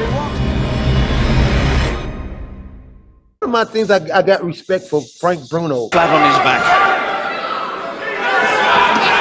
Frank Bruno chances of beating Tyson was just as good as anybody else's because he could punch. If you can punch, you got a chance in any fight. If there was one guy to beat Mike Tyson, it was Frank Bruno, because he had the stature, the strength, and the power. I boxed Tillis. He's an experienced fighter, and he'll do everything impossible to make you lose your concentration, make you look bad. And he's a very awkward fighter, and he's capable of doing that. I would say Stowe Harry. Oh my God, this is tremendous. I'm impressed with Bruno's hand speed, even though a lot of people criticize him for being muscle bound and everything. But I'm very impressed with his accuracy of his punches and his hand speed, and he's not doing too bad. In the fifth, and he might be going. But he stopped it anyway. And Tillis has got bad damage to his nose and mouth. Tillis was badly hurt. He turned away from Bruno. Nothing rusty about that right hand. I think you've busted his nose, haven't you? I think so, something like that, Harry. Got Mike Tyson, the world heavyweight champion, Frank Bruno, who might one day challenge you, Mike. Just tell Frank what you were telling me down there in the commentary about his performance. I thought he did a tremendous performance, Frank. I commend you. And I know how it is fighting a fighter like James Tillis on an 8-month layoff. It's a spoiler. You came out very well. Your punches, I thought, at a boxer point of view, knowing your layoff, it was tremendous, accurate, and I'm very impressed. Very kind. And I look forward to meeting you in the future. I look forward to meeting you as well. Thank you very much. I think you're a great man. Thank you. Same to you, Mike. He's a good fighter, he's a strong puncher, and he's #1 contender in the world, you know what I mean? And I guess besides me, I guess he's the best fighter in the world. And so, you know what I mean, that has to be a formidable threat. This man is awesome. He is devastating. He has dynamite in either hand. He's a bomb ready to be detonated in the center of the ring. You ready for the fight now? Yeah, I'm very. I've never been so ready in all my life. And I've been training for so long, and I wouldn't be here. I'm not here to get a suntan. Just have a fight with Mike Tyson and then see what happens. He'll go out there and he'll catch him, because Frank punches equally as hard as Tyson. Maybe not from as many angles, but he punches equally as hard. And with what Tyson has been through of late, if Frank could catch him with a very good punch earlier on, with heavyweight boxing, power is what makes a lot of difference. Frank's got the power, and that can make a lot of difference if he was to land it properly. I hope Frank does win, I really do.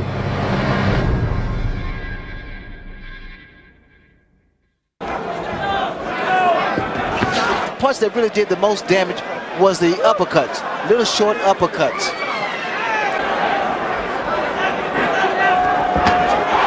Tyson by catching him in the first round. He's nailed again with it in such magnificent shape. Big vicious body shot taken right underneath the heart. Tyson.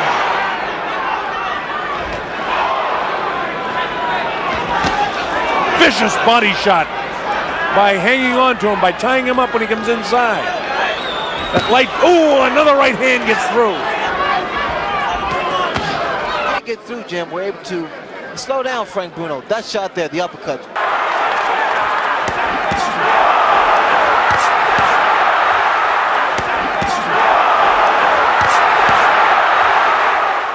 smashed an elbow into Bruno's mouth to make punching. There's the uppercut. Those are the short uppercuts that do so much damage, and people just don't appreciate those little short shots. Here it is, to the midsection, right up the middle. Beautiful shot. He's hurt a lot of guys. In fact, he knocked out Revolta the same way.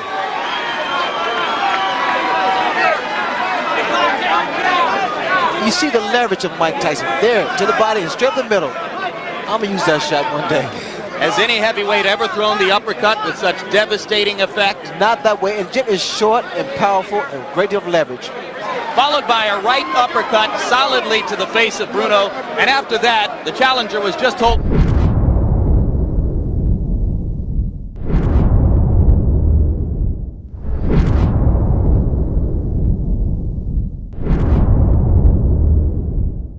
Frank, I know I'm lining myself up for this one. How hard does he punch? He's a very, very hard puncher. Glenn, you spar with him, presumably with head guards and all that sort of thing, but you felt his power? Yeah, he punches very, very hard. About as hard as you ever want to get hit. But as Frank said, he's very, very quick as well. That's the best thing about him, his speed. You know, he hits you when you don't expect to be hit with very good power.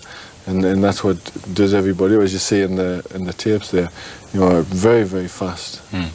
Tyson's a very fast, hard puncher. Do you rate him in the top few of punchers in the heavyweight division? I rate him as I would say, one of the strongest combination punchers. That means he can put 3 or 4 shots together, and all, 3 or 4 punches are equally, as strong. Tyson's a very sharp combination of punches. Came back a couple of shots and he was fighting really good. As a matter of fact, he staggered me, but hit me with a good shot in the first round. It was like electricity hit you. I saw the white lights. You don't know if you're really knocked out. You think you might be down. You don't know if you're down or not yet. Boom! It's exploded. It's walked into a bomb. It's 1989. Yeah. You're off to Las Vegas. Yeah. For this fight against Tyson, and suddenly you are the whole blooming country is talking about the Frank Bruno fight against this guy, and you did hit him, didn't you? Well, I hit him once and he wobbled like Elvis.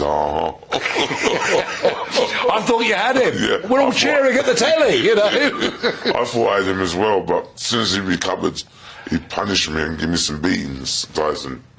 He was a good fighter, much better than people give him credit for, and a dangerous fighter as well. You think people don't give him credit for being as good as he was? He was as good as he was. You got to go very far to see a world champion at 20. Wiped up he wiped the floor of everything. You know what I mean? So it's very difficult for another. You got to be a beast to get what he achieved so early. No. This is what Bruno expected. He said he's not looking for the Tyson who fought McGillian Mathis. Now let's take a look at how Tyson took care of business. Ducked under, a shot under the arm, in the legs, and from here on out, a rain of punches which buckled Frank Bruno until he was helpless. If you let Mike Tyson take another look at it, Mike lands a body shot there and then the hook, and then what he does best, he comes up, another hook and right hand. When he came in with one punch possible, not totally committed to that punch to hurt Tyson, to land it, but to hold. There's the hook, and he's going to come up with the uppercut. He's going to work his way in. He steps around with another hook. Tyson!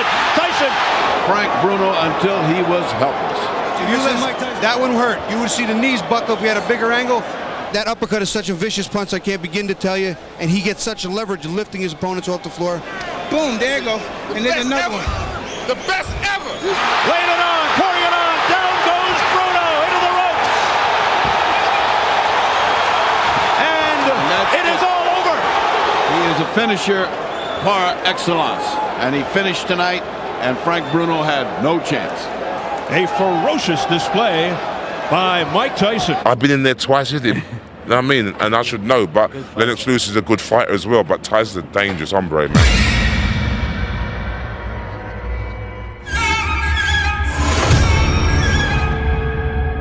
Tyson was in a double. Tyson in his heyday was on a different level. Any of boxer that was around at that time. Right. Different level. He was fast, very, very powerful, and he was on you all the time. A very unique sort of fighter.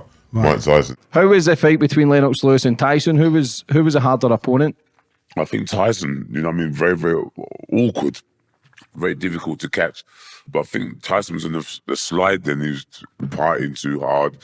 I think Lennox Lewis had got him at the right sort of time. But if you go back in time, watch DVDs of Mike Tyson when he was in his prime, the people he knocked out, and he's so young, you got to take that into consideration because not too many. I don't think there's going to be another heavyweight who will come on this earth how short and be as dangerous as that man. And I've got to give him respect, because he's a dangerous hombre. Who's got the biggest engine, the stamina? Oh boy, Larry Holmes has good stamina. Muhammad Ali in his younger days has good stamina. Mike Tyson had unbelievable stamina. Who do you think would win, Tyson or Tyson? Tyson versus Tyson. Mike Tyson, when he was 19, 20, he was a dangerous individual. Mike Tyson, the speed, Mike Tyson's combination would have been a bit too fast for him. At their peak, I'm sorry, Mike Tyson. I like Tyson Fury. He would have given him a little run for his money here and there. Yeah. But Mike Tyson, 20, 21, 22, he was a dangerous human being.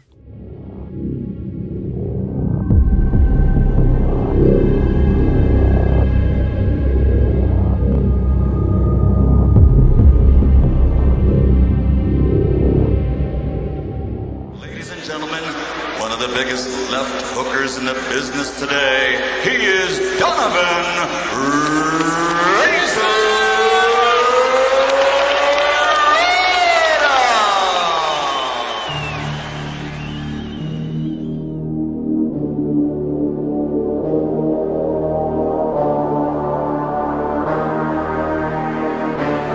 Mikey's.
Razor Ruddock was a sparring partner of mine. In fact, we sparred together so we would help each other.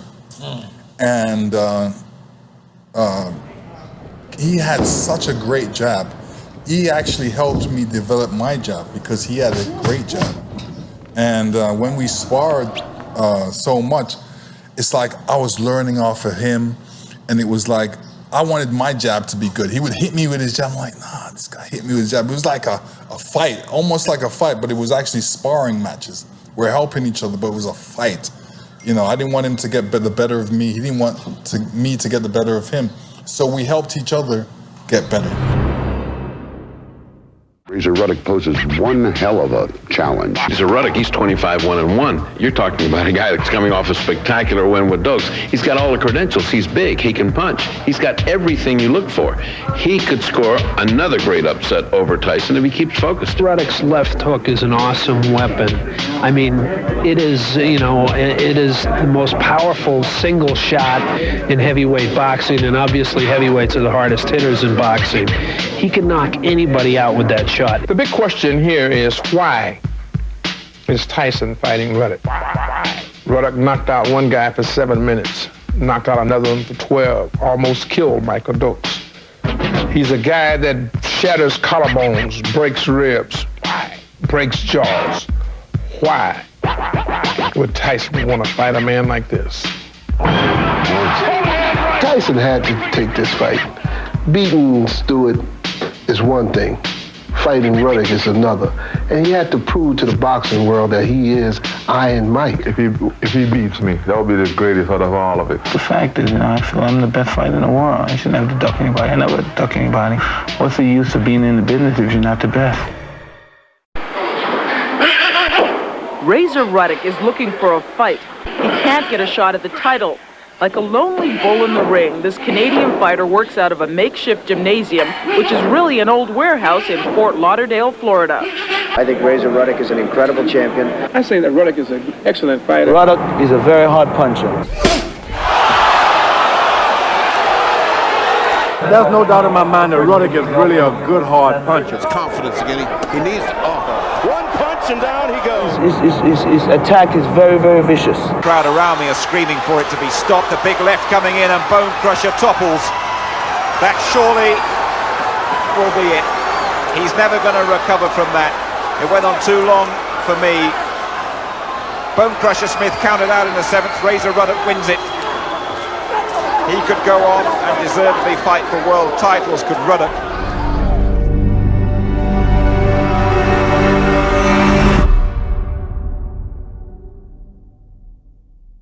Softening Richardson up. Oh, there's a left hand. It was a short, sharp shot. Bend down, then come right up. There it is. And that's the left hook, the first one. Ruddock sensing Richardson is in an awful lot of trouble now. You can see that he is. He's got to hold on, Jim. He's got to tie up Ruddock. Another big left hand, and down goes Richardson.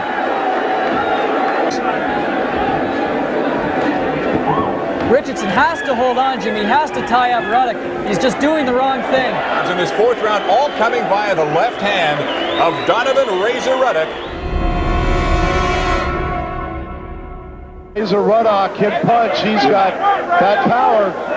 A left hook and down goes Quintana. Down goes Quintana. He caught him with that left hook. It was a left uppercut, Mike, and it went down. For one, due to a left uppercut like you just saw.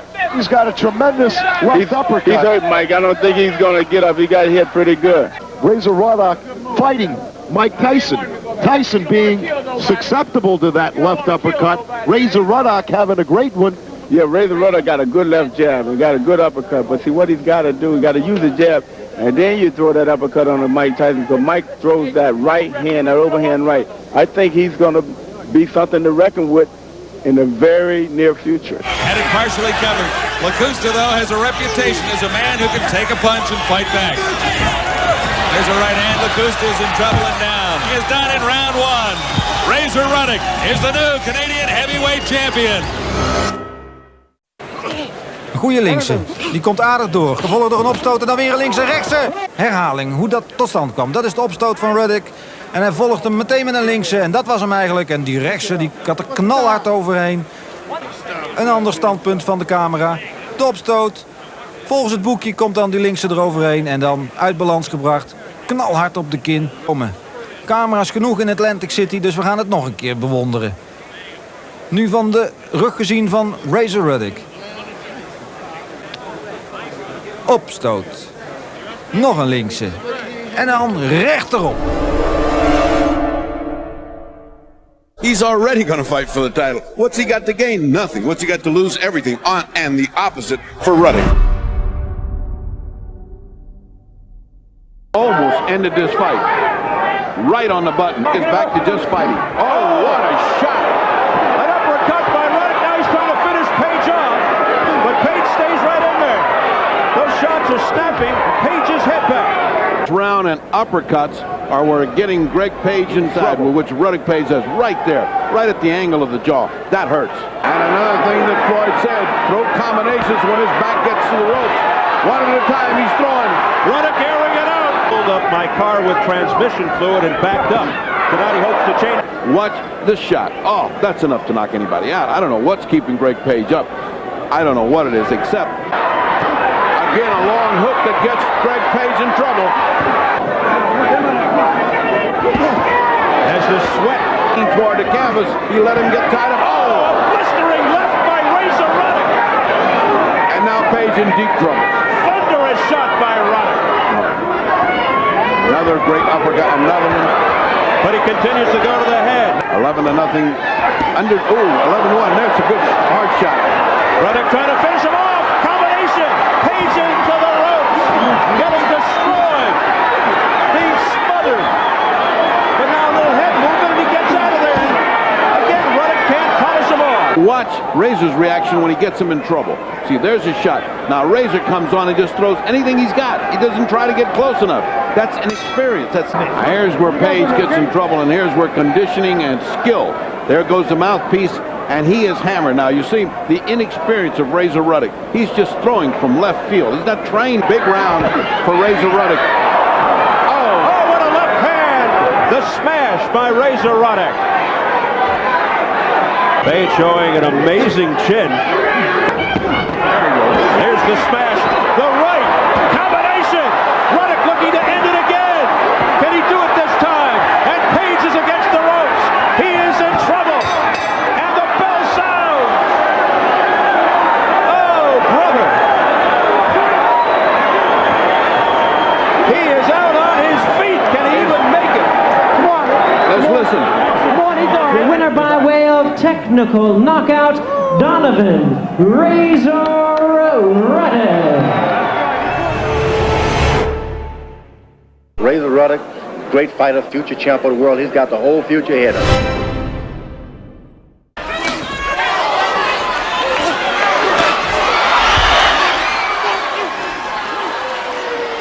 Watch for the short right hand that sets this up. There's the right to the head and then the left hand behind it. Actually, it wasn't as short as I thought. It was a real haymaker. There's the right hand and there's the left behind it. And finishing off in the third round with the power that people are starting to expect from you. Tim, I tell you, that Ruddock certainly has the punching power. No question about it. He can punch. How about Razor Ruddock? People talk about him being an untested fighter, but a fighter that's potentially a devastating puncher in the ring. Well, we would know when he fight Dokes. Dokes is a good fighter, and I think to prove that he's ready for a title fight is the win over Dokes, because Dokes has proven himself to be a great fighter. The long fight, not using his legs at all. Dokes went down to the Dokes is down, and he may be out, man. It's all over. It's all over.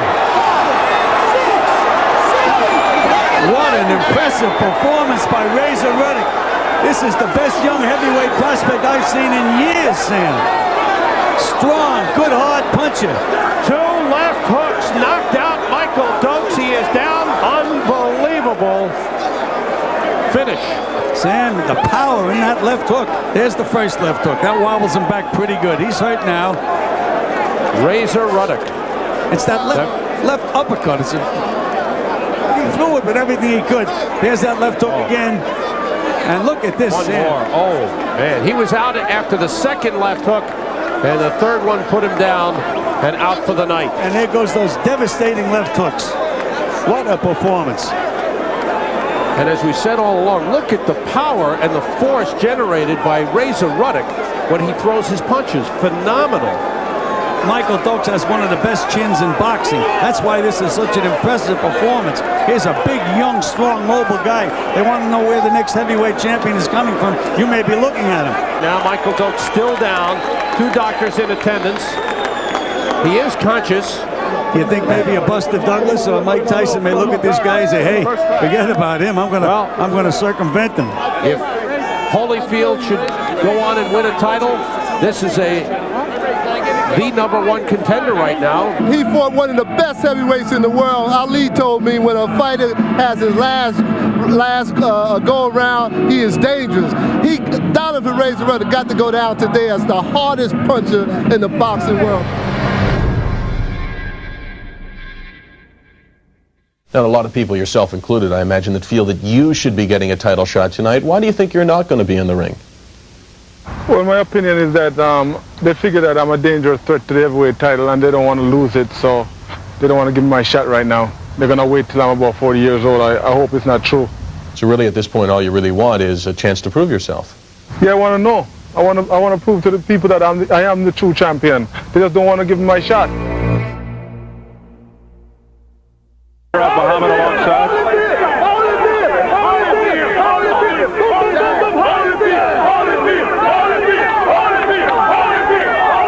He should get the opportunity to fight Holyfield for the title. Holyfield has been dodging everybody, stepping on the rules. He's never fought a contender since he's been in the business. I think Holyfield is reluctant. You hate to use that word, especially when you talk about a determined guy like Evander Holyfield, but is he staying away from Ruddock right now? How do you think Ruddock would do against Evander Holyfield? He's got too much size for Evander. Unless Evander has sharpened his competitive edge, which has been dulled in 3 very dull fights, it would be a very interesting fight, which I think Razor Ruddock has the edge on right now, unless he can recapture that fire and come back firing like he did. We'll see when he fights a Riddick Bowe. He may not get past Riddick Bowe. Who would win if Razor and Holyfield fought? You know, the kind of guy, I always think Razor would beat him. Because the guy is so big, you know, he's so big and he punches so hard.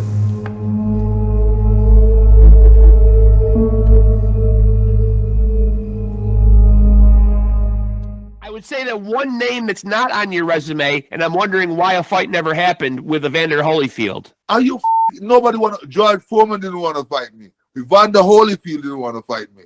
Nobody want to fight me. They say I'm too dangerous to take a chance. They don't say that. They don't want to take no chance with me because I'm too lethal. Razor Ruddock. Ruddock. Razor Ruddock.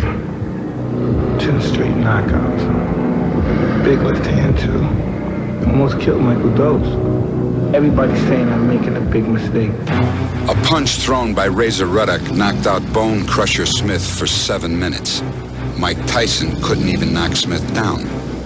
Another punch laid out Michael Dokes for 12 minutes. Dokes may never fight again. A lot of fighters won't get in the ring with Ruddock, but then who in their right mind would? How dangerous is Razor Ruddock? Well, you know, he looks like a very tough, very strong guy. I'm up for the fight and I'm prepared. I'm just up for it, want to fight him. He's not taking any chances. Oh, what a right hand! Solid blows by Ruddock. Uppercut to just drive home the lesson that he's in with a championship fighter. Keeps him up because he's been hit by... Oh, and down he goes on cue. And that's the answer to that question. Good look at that, and let's see what dropped him. Well, that was a punch right on the head. That was not in the solar plexus, so it was right on the jaw. And let's take another look at that. He cocks his arm, and down he goes. I mean, that is a picture-perfect punch. And as got up from a tough knockdown, he almost went down again. He's staggered. Down to one knee is Philip Jackson. He's out. He looked like he was overwhelmed by size and the pinpoint accuracy of a major puncher like Razor Ruddock. Seen a series of punches. I think it was 2 punches that really finally did him in. He caved in on the first one, and then it was just a finisher by Razor. I'll say one thing, Donovan can finish you off when he gets you. There's a good hook, and he's gone right there and comes back, waiting the uppercut, crunches him down. It's kind of a crumple down. Didn't really notice that soft. He drops Revolta with that left. This fight. Revolta. He's up. No. They fight on. Ruddock comes in for the kill. Left, right. Staggers Revolta.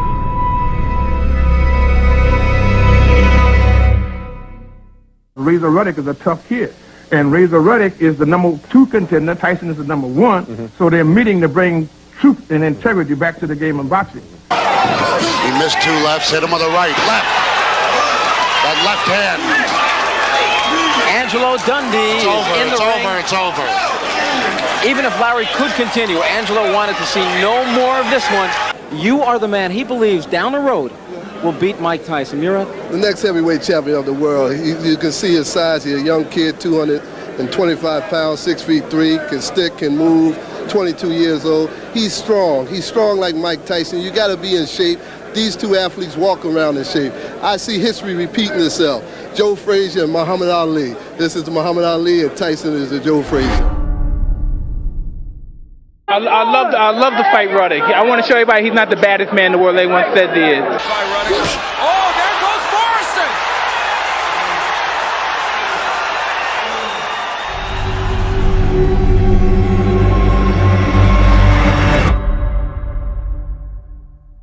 Let's talk about Razor Ruddock for a few moments. Obviously, the fight coming up March 18th, Monday night. We'll take a look at some video of him. There are some people who suggest you have very little to gain by fighting a guy who could be a tough character. I mean, a guy's got a tremendous left hook.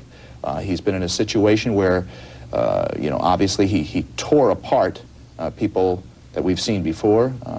Do you know it's going to be hell? I'm prepared for anything. I understand he's a good fighter, but hey, we will see. The big boy. Yeah. Right? 6'3", 6'4", 235, a lot heavier, 20 pounds heavier than you. But you fought big boys before. Well, we'll see. Think, Ferdy, that Tyson is taking a risk by fighting Ruddock. Anytime you get in a ring with a guy that's this big, this guy's a building, that's a terrific risk. But one thing about Tyson, who reminds me a lot of Ali, he wants the best in with him. That's so far as I've seen in his career. He fights who's ever there, as Ali did. To me, this is Ali Frazier shaping up. This is a big, big fight between two guys that want each other. Steele, an associate minister, lets them know. Landed. There's another one. A good shot by Razor Ruddock. The two big guys throwing bombs. Humble after the punch. A left uppercut by Razor Ruddock. Doesn't seem to care. A hard body punch by Tyson. Tyson seemed a bit frustrated in the opening round.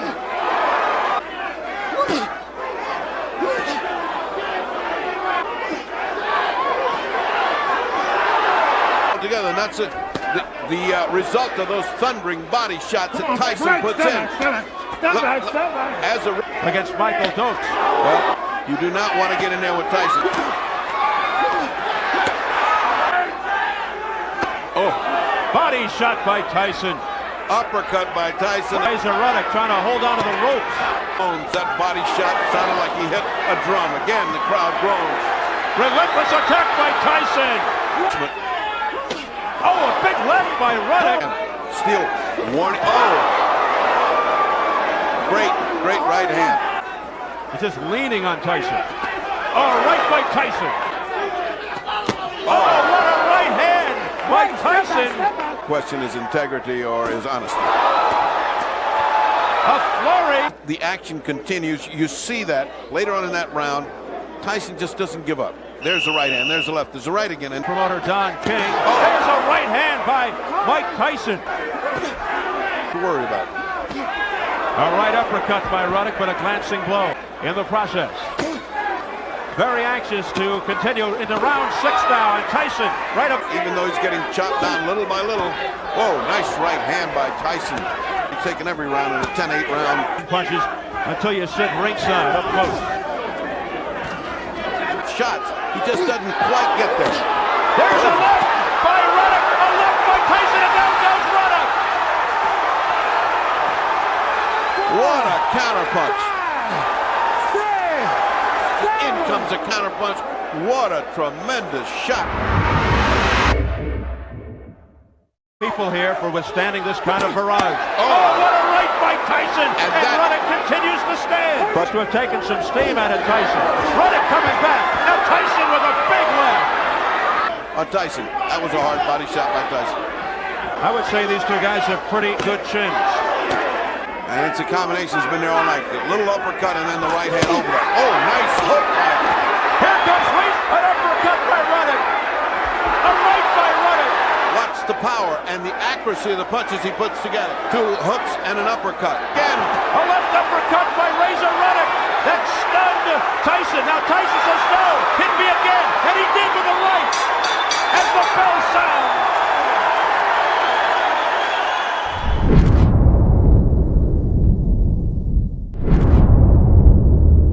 How was he punching? Was it hurting like him? A son. He punches like a f***ing mule kick.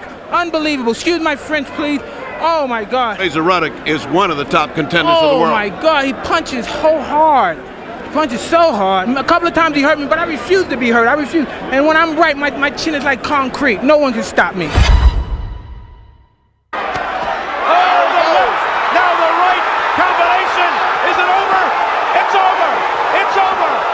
Tyson has defeated Razor Ruddock here in the 7th round.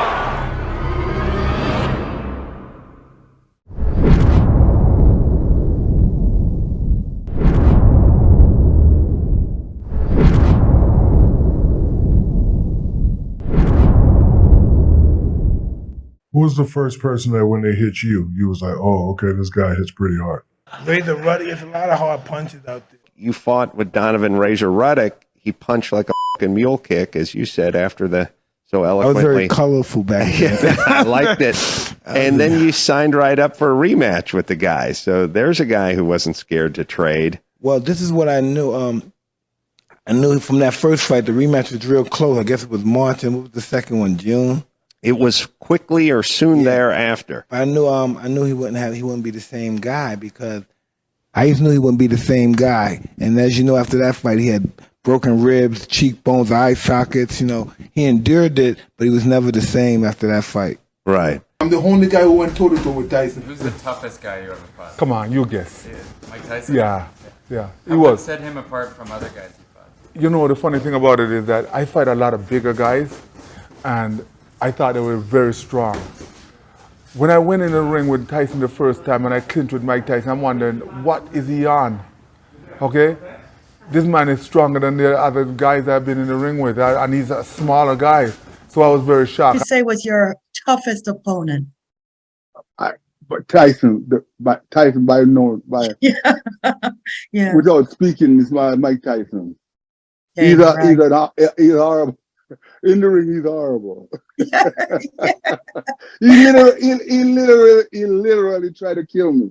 And I said, right. No, I'm telling you, I said, okay. Sometimes it's not the most obvious answer, but who was your toughest opponent in the ring? Tyson, of course. Okay. Tyson don't know.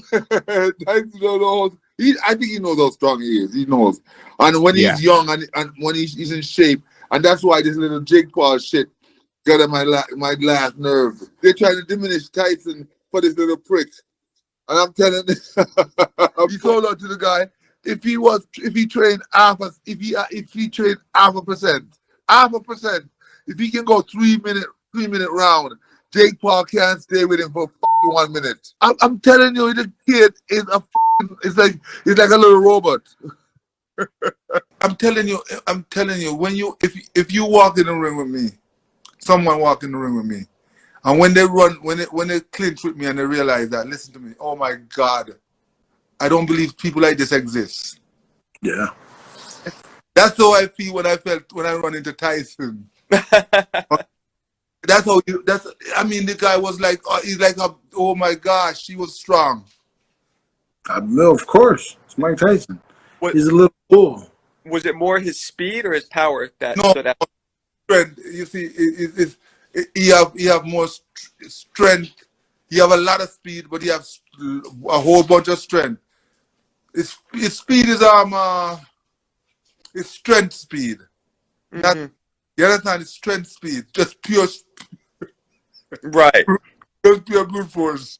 Well, I'll tell you, man, you missed a couple of those punches by this much that would have him out.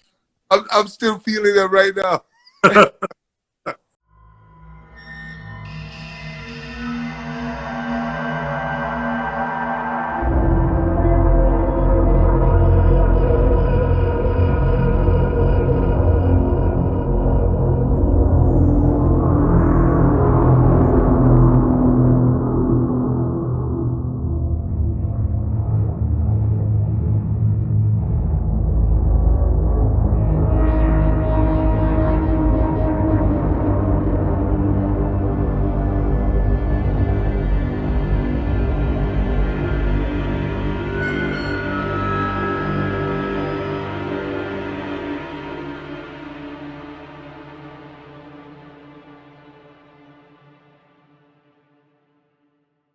Should be moving a little more. Good right hand by Williams, and down goes Morrison. Tommy Morrison was, of course, in Rocky V, and this turned out to be a round out of a movie. It was a Rocky fifth round. And it was a Rocky fifth round. Thank you very much. You saw me and raised me, Jim. Suddenly, it is Tommy Morrison's future as a heavyweight contender that's on the line. Morrison lands a left hook, but Williams pounds away with the right. A good uppercut. To his credit, Morrison was able to stay through a half a round without getting knocked down again. But in the last 2 rounds... The best thing that I feel we got there as a team is the experience. Someone like Carl, the Truth Williams, has been over just about everybody, and students like that have a lot to offer to young studs like me. But Carl Williams is an experienced fighter. He has great tools, and we're able to box in sports. Boy, you never stop learning. You got to keep learning. Someone like Carl Williams is where you pick up that experience. I'm looking forward to what lays ahead. Whose punches felt hotter? See, there's the right hand again. It staggers him again. Carl Williams is really Oh, and a right hand by Williams. Tillman with his left hand, lazy left jab, and Carl Williams came with an excellent right hand. He landed a perfect right. I mean, that's as good a right hand as you're going to land. Absolutely, picture perfect. Williams has been on his game a lot tonight. He's hurt. Oh, he's hurt. Witherspoon, he's got him on Queer Street with a right hand. Who was that, Tim? That was Carter Truth Williams. Oh, wow. I did feel a sting from Carter Truth Williams. He hit me with a long, straight right hand. Yeah, and I the felt bomb, that. huh? Yeah, I felt that one. So Carter Truth hit me good. Carter Truth, he stung me real good. I bent my knees.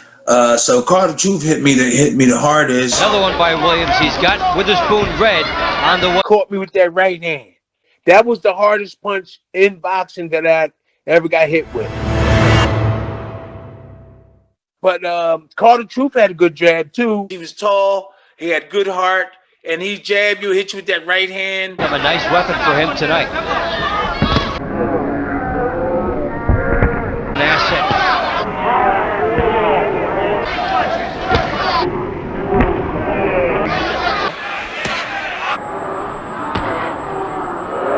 Good jab by Williams. That jab actually knocked Jones back. On Carl Williams. These young guys are really game. This guy here is big. Got a hard left jab. He's very game. I am the uncrowned king and the young heir to the throne, and I'm the baddest heavyweight in all the land. Williams just... And there it is again. See, there's the right hand again. It staggers him again. Williams with a hard by Carl Williams. Oh, hard right hand drives Ferguson into the roof. Ferguson almost sat down. And it would appear that Ferguson has that in mind. A hard right hand by Carl Williams. Here is the blow that started the problem. The left hook to the body. And then as he came up, Williams found him with that right hand. Ferguson trying to cover. It's a right hand that puts him down. Punishment, then the one punch. There's the punch that put him down. But Williams answers a hard right to the side of the head. Jesse Ferguson is down. Here, Carl Williams nails him with that right hand to the side of the head and may not get up. It was a wicked right to the side of the head, and Jesse trying to find the energy, trying to find the concentration to stand, and he can't do it. Just barely got up.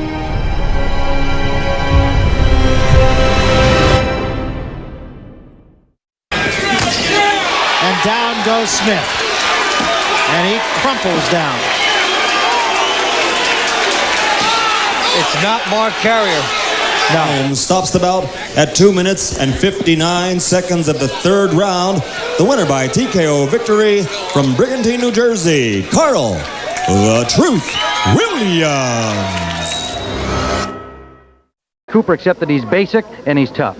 Tim, he's basic, he's tough, and he's young. Williams wanted this fight. And an early knockdown from Williams. They got nailed that time, Tim. A solid left hook from Williams.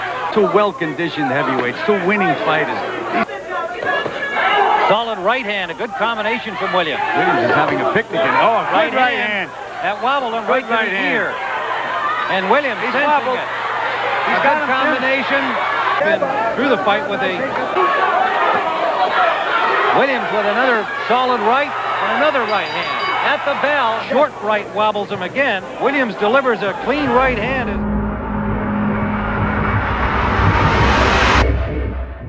The chin to the middle knuckle. And they're inside, but just as the snap is gone from Williams' jab, he shouldn't be there. He should not be inside with Herbert. Those combinations, get out, start moving, use the jab. Beautiful combinations by Carl Williams. Good combinations by Carl Williams. No respect. Oh, right hand by Williams. Looked like he hurt Holmes. Looking to do. That time he grazed the chin. Here's Williams. He backed up Holmes. Boy, Larry wants to throw that right hand so bad. Combination by Williams. Left hand by Williams, followed by the right. As we head to 11. Witherspoon is hunting for a body shot here because he did train very hard. Good combination by Trim and punching with confidence, but there's a good segment there by Williams. A bright object he can see clearly and he can read clearly. He's reacting beautifully. Remember, Witherspoon is the guy that took a shellacking from Frank Bruno for a long time and then knocked him out. They may not want to do it.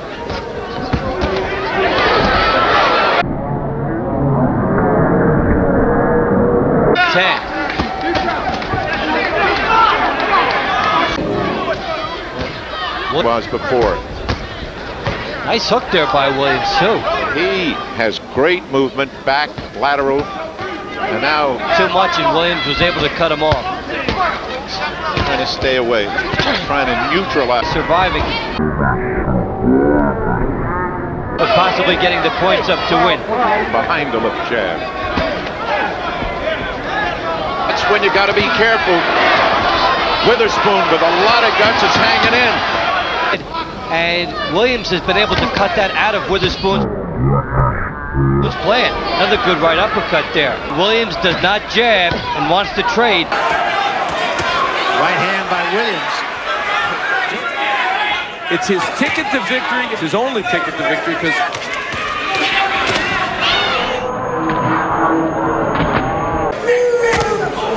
Williams getting off a bit quicker now. That one, Jones off. I think that hurt him. It did get his attention. In his own cause. That body shot seemed to hurt Jones too. Williams looks like the far heavier puncher right at the moment.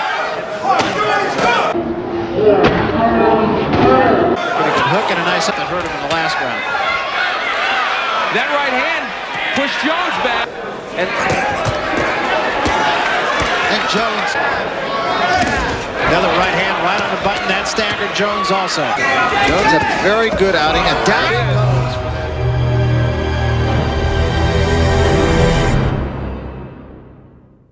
Well, I do know him from the time that he used to be a sparring partner of mine. So I know him well as far as his style is concerned, although he's a better fighter now and he does a lot much more.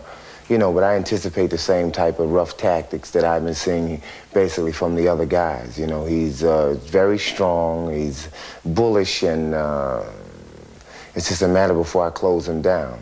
I mean, it's going to be a very interesting fight because you have a contrast between boxer and puncher. That's what makes this fight so interesting. You know, he's a puncher and I'm a boxer. You know, and that contrast always makes a great match. I'm not going into this particular fight here thinking that I'm going in for an easy time or he's having problems and thinking, oh boy, this guy's having problems, so I'm going to have easy time. No, no, no, no, no, no. It's not going to be like that. This guy's going to be even more dangerous, sir, than he normally would be. You see how hard I'm working, Tyson? It won't be long before the title change hands. I'm coming, July 21st. I'ma see you. We got a date. So be there. Be there.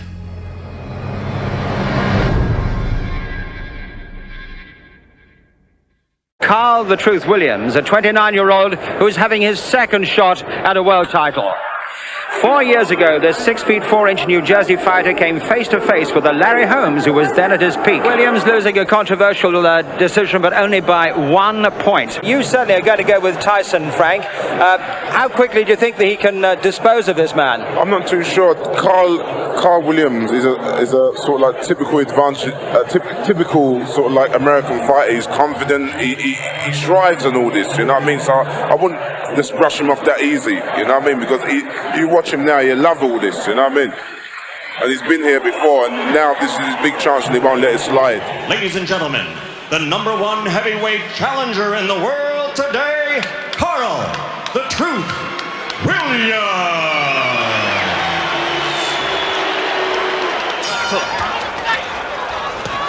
This is somewhat of a reunion here because Williams' left jab is so strong. That should help him as long as he keeps that right hand up.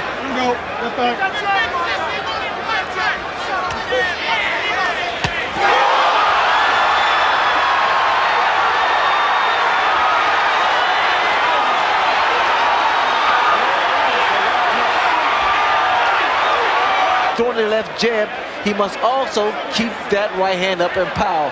There's that left hook. And you saw Mike pivot upward with both feet planted and turn the hips into the punch. This is where the power comes from. The reason people fear Mike Tyson because he's one of the few, if not the only man, that can knock you out in the heavyweight division with 1 punch. At the devastating left hook. And what Tyson does here, he bobs and weaves, gets under that jab and counters with a beautiful left hook.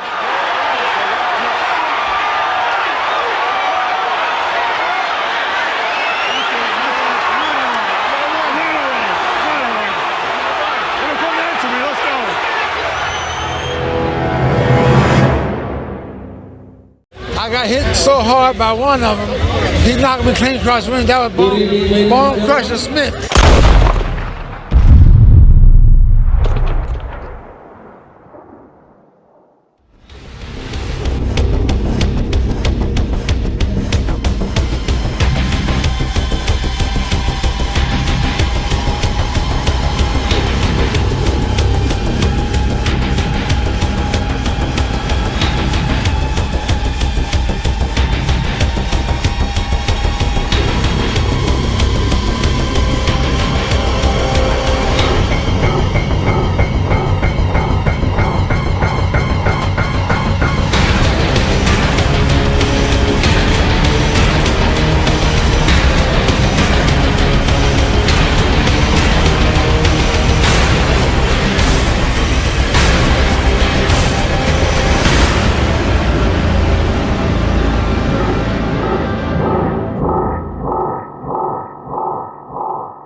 He has a professional record of 14 wins, 1 defeat, with 12 knockouts. Ladies and gentlemen, the challenger, James BONECRUSHER Smith.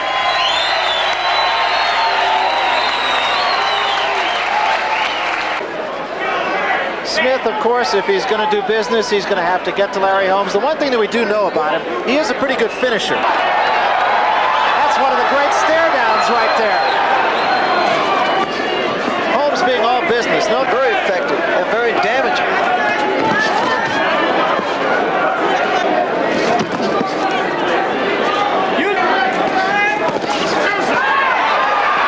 And Holmes trying to be a little nasty, although there's not any blood getting into the eye right now with Smith. There's a right hand by Smith. That's what people sit around and say, at some point he's going to go, but when is it? There's another right hand by Smith, and another right hand by Smith. Well, see, Smith now starting to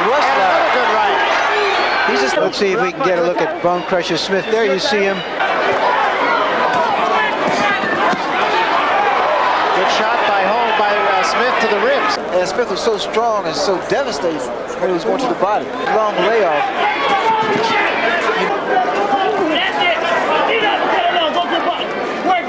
You saw Holmes shake his head, and that would indicate that there is blood in the eye. Now has to brawl with Smith.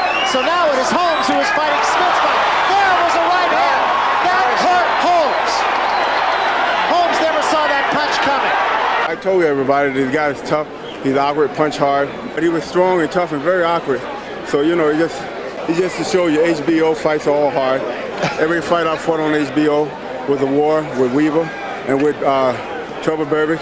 Now with this guy here, there's a lot of critics out there today saying that this guy ain't nothing, this guy ain't that, but they're not taking the punches. Every fighter is a fight. And I worked very hard for Bone Crusher. He's a good fighter, he's a game fighter, and he wanted to win the title. Top heaviest hitters you faced in sparring or fighting? Guys that just hit? Oh man, see, I sparred with a lot of heavyweights. I sparred with Bone Crusher Smith. He hit me one day and knocked me clean across the ring. But you were hard to hit.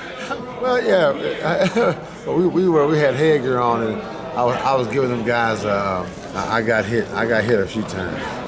Who else do you remember that hit very, very hard? I can't think of any of the heavyweights that hit me really hard like that. I can't think of it.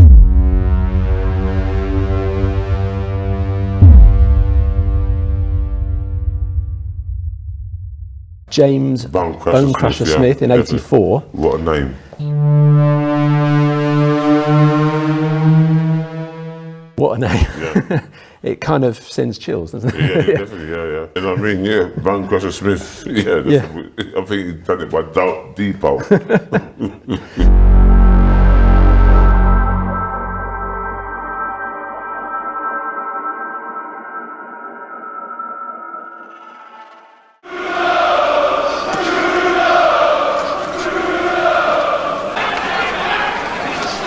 And he felt that.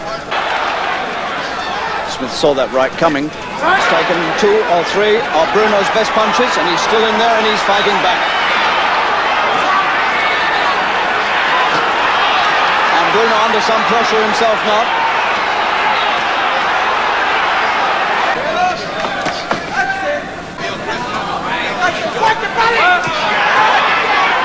Right for right there.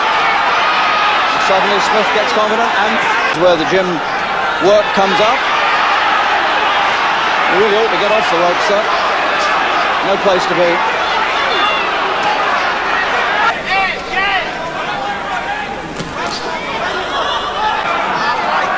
Round 7. The danger signs flapping here for Bruno. He doesn't want to take those.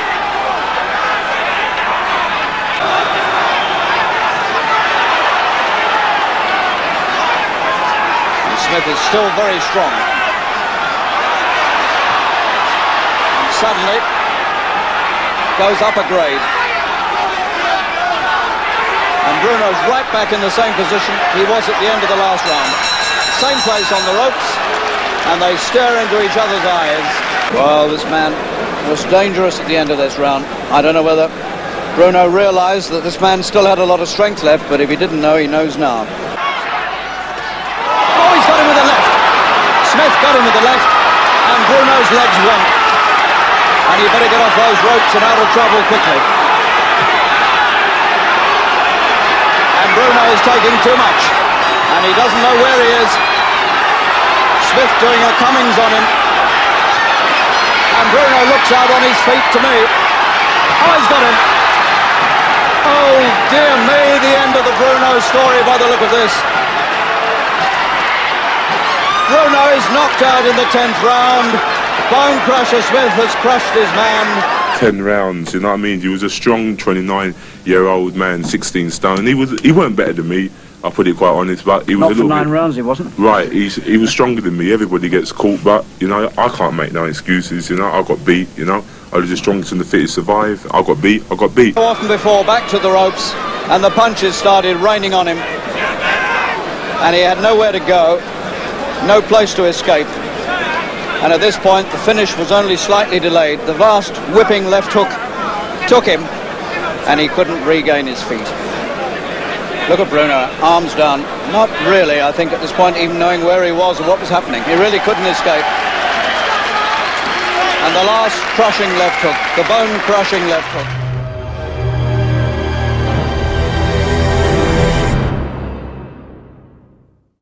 And people tend to say that I was chinny with the BONECRUSHER Smith.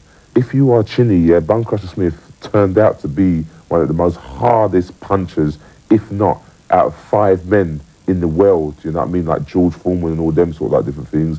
Anybody that is chinny, the first punch you hit someone was a little bit chinny, their legs will go. It didn't take to the 10th round for the guy to put me down. Watch that fight very closely, Paul Dempsey, mate. The guy chucked about 23 punches at my chin, and I was a little bit too brave for my own good. A chinny guy, just one punch from the first round that he catches you would go down. So I just want to, you know what I mean, get everything straight. Tough guys like BONECRUSHER Smith are trying to get through to the people like that. Boxing is a game, you know what I mean? I was doing well until I fought BONECRUSHER Smith, but I was a boy. I didn't know how to pace myself, and all I wanted to go in there is work. I didn't know how to hold or go down on one knee. If I refused to go down there. I thought it was a defeat going down on one knee. I didn't know how to survive. In life, you've got to learn different tricks. Survival, but I didn't know about survival. All I wanted was to train very, very hard, lift up weight, and go in there and war. Who was your most difficult opponent? Was it that match or others, or that fight or others? And what type of training and mindset did you need to prepare yourself for those fights? The toughest one out of them was the guys that beat me, you know. BONECRUSHER Smith was a big lump, but he could punch, he could knock down the house, he could knock down a tree. I kept away from him for about 9.5 rounds or 9 rounds. And he caught me and I got stopped. But I'm glad I did get stopped because I would have been chucked to the deep end. So I didn't have much amateur experience. And I was knocking over people. It made me look more better than I was. But at the end of the day, I didn't have no qualms about losing because sometimes it tests the character of the man. It's all right punching people. So when people punch you back and give you the same medicine that you're giving them, I had to go to the drawing board and go back to the gym and train a little bit more harder. Tim Witherspoon, the days when it was 15 rounds, I was beating him up until 11th round. I ran out of steam and I got stopped by him. I went in there with one head and come out there with 2 heads because he beat me up so bad. And Tyson is another story.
Mike Tyson was the best fighter I ever boxed. You know, he was not the hardest puncher I ever boxed. The hardest puncher I ever boxed was definitely James "BONECRUSHER" Smith. He was the hardest puncher I ever boxed. You know, but the best boxer I ever boxed was Mike Tyson. Mike Tyson, the best boxer I ever boxed. You know, I would like to, you know, he was very quick. He was very quick. You know, he had very good speed, and he punched very hard.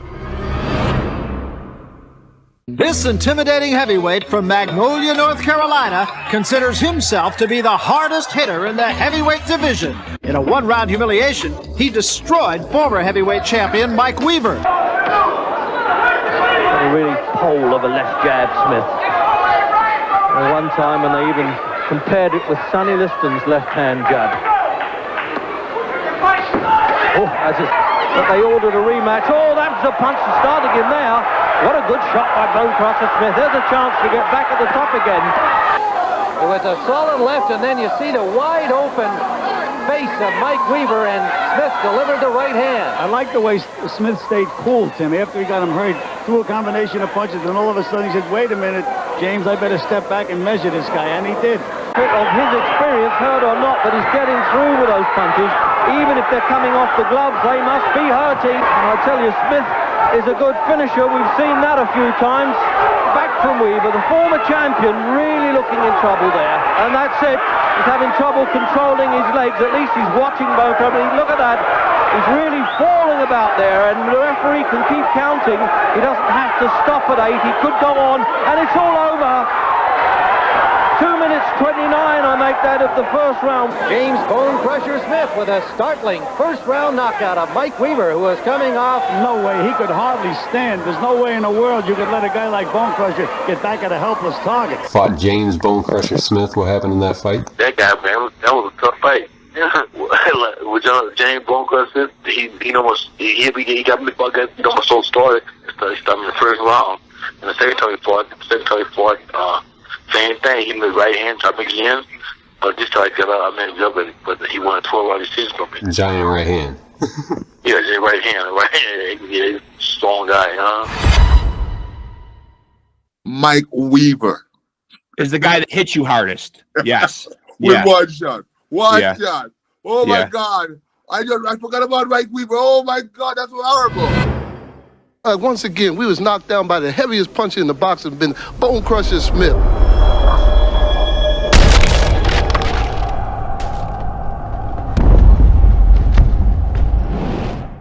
BONECRUSHER is another one. BONECRUSHER, oh God, oh God. I didn't tell you about BONECRUSHER.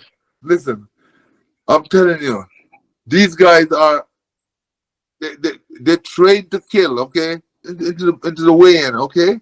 So I always kind of test out my opponent by leaning on them or something like that, okay? I walk up beside BONECRUSHER and I lean on him, and the guy didn't even know I was there, okay? He didn't know I was there. He's like leaning on a wall. I said, oh, I'm in trouble. I'm in trouble. This motherfucker here is like, he's like a tender. So anyways, I'm come to the fight, fast forward to the fight. I'm fighting BONECRUSHER, okay? BONECRUSHER, because BONECRUSHER is strong as a building. BONECRUSHER hit me with a right hand, okay?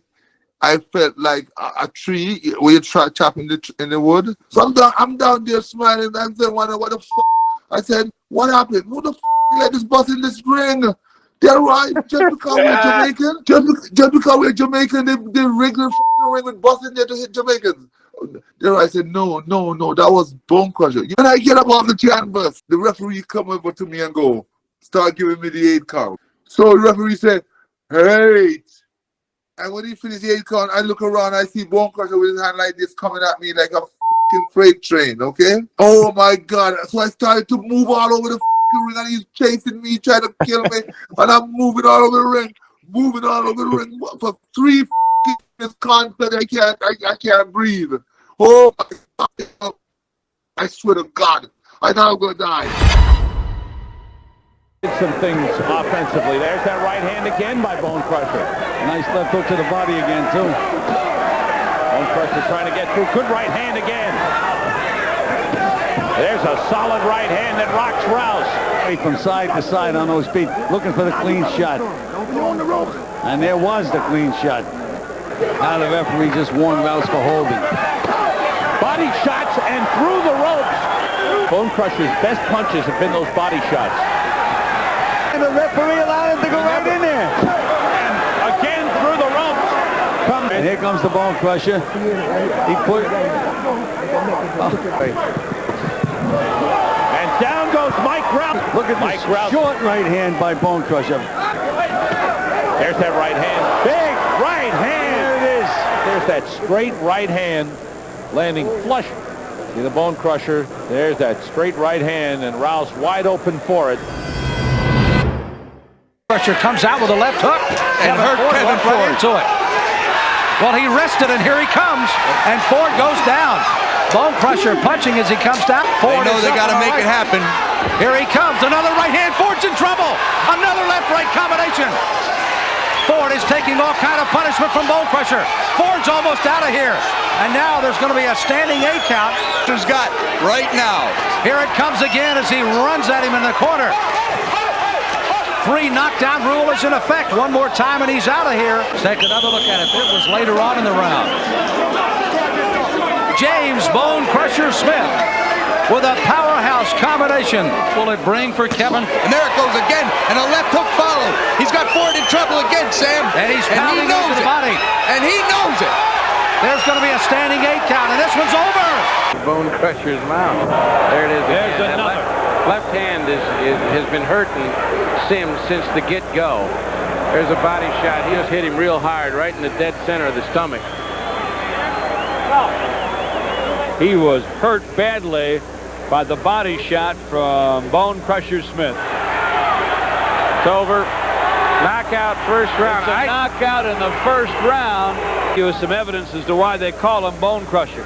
And this is evidence of why the man was set up so well. Good right hand to the body there, and he went down. And I knew there it was just a matter of time. I was hitting all the shots I was hitting with very hard shots with bad intentions, as Mike Tyson can say. And that's the way we're going to be doing it from here on out. Hitting guys with bad intentions. Boom, very hard shot, very hard shot underneath there. And most guys will go out of there. We want to fight some contenders, and we fight anybody. Riddick Bowe, Larry Holmes, George Foreman, Evander Holyfield, Mike Tyson. Mike Tyson is the man, I think, that we're looking at, and we'd love to fight him at some point. That's what he talked about.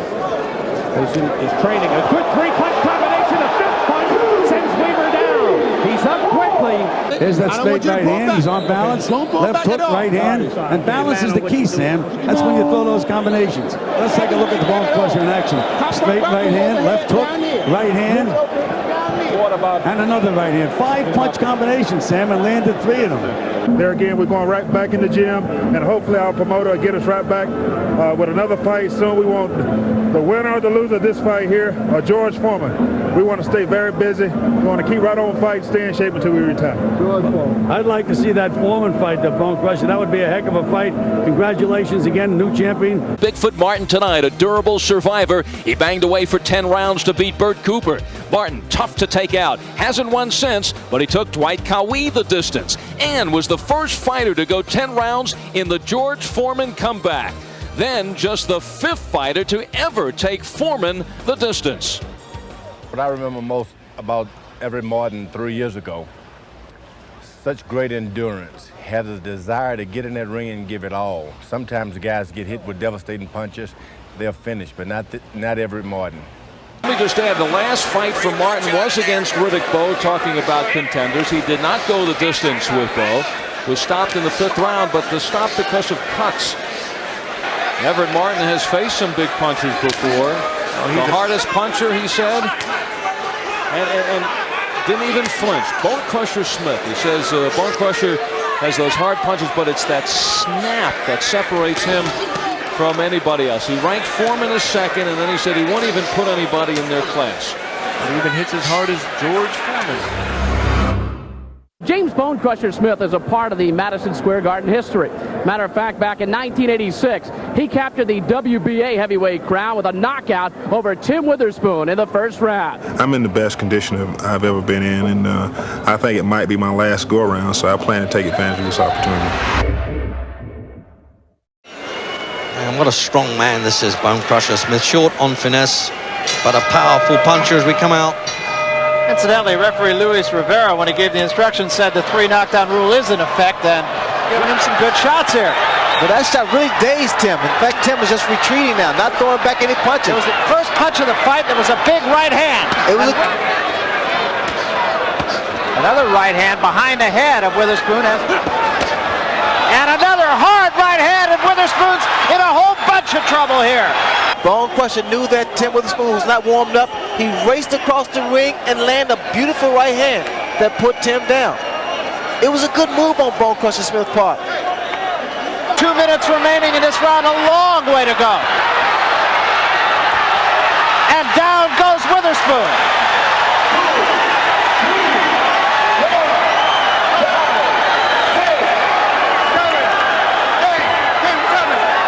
though Witherspoon had regrouped and got himself together. That left hook there, again, put him in serious trouble, and he goes through the ropes again.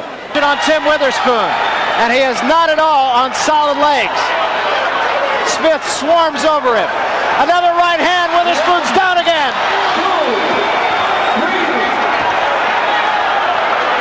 There is not a 3 knockdown rule is the word that we get, not as Luis Rivera. Witherspoon still in trouble, down he goes again, and now it's over. Rivera stops the fight. The fight is over. A monumental upset. Tremendous upset. Almost as long as I could remember, and tonight it caught up with him. But I noticed it was the same punch that he knocked out Mike Weaver with. Well, one thing about it, Bone Crusher Smith not only shocked himself probably, but shocked the entire boxing world with his stoppage of Tim Witherspoon. Bone Crusher was the guy who came in here, as we said, with 13 knockouts. But interestingly enough, 12 of those 13 knockouts, Ray, came in the first 5 rounds. In fact, 7 of the 13 came in the first 2 rounds. Brand new World Boxing Association heavyweight champion, James Bone Crusher Smith.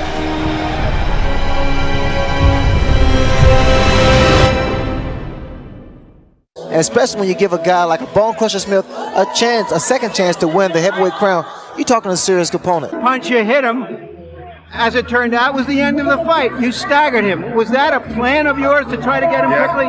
He hurt me in the first time I fought him, and I tried to pay him back. He hit me with a lot of overhand rights, and I wanted to hit him with the same punch, and I did, and I hurt him, and I kept following up. You had to be good. They just don't give you that title.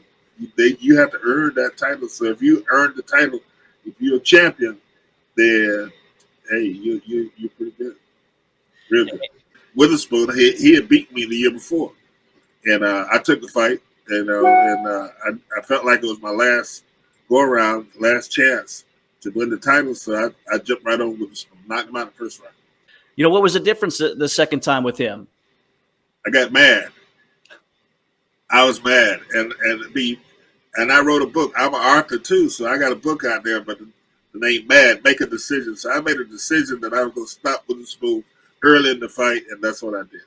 Witherspoon is a big, strong guy, and he seemed to get stronger as the fight go on. So I didn't want a long fight with him again. Didn't have time to do anything but fight. Maybe that was better. And I knew that if I didn't jump on him and hit him with my best shot early, that I was going to be in trouble. So basically what I tried to do is take his left ear with my right hand, drive the left ear into the right ear. And if it didn't get all if it didn't get all the way over there, he'd be like Elvis Presley. He'd be all shook up.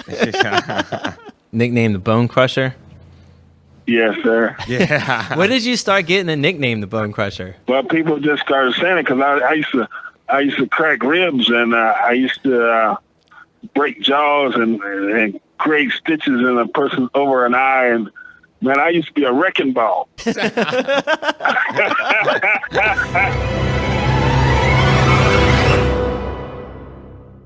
But you broke Marvis Frazier's jaw in '86. Is that right? Is that real? Yeah, I think so. Yeah.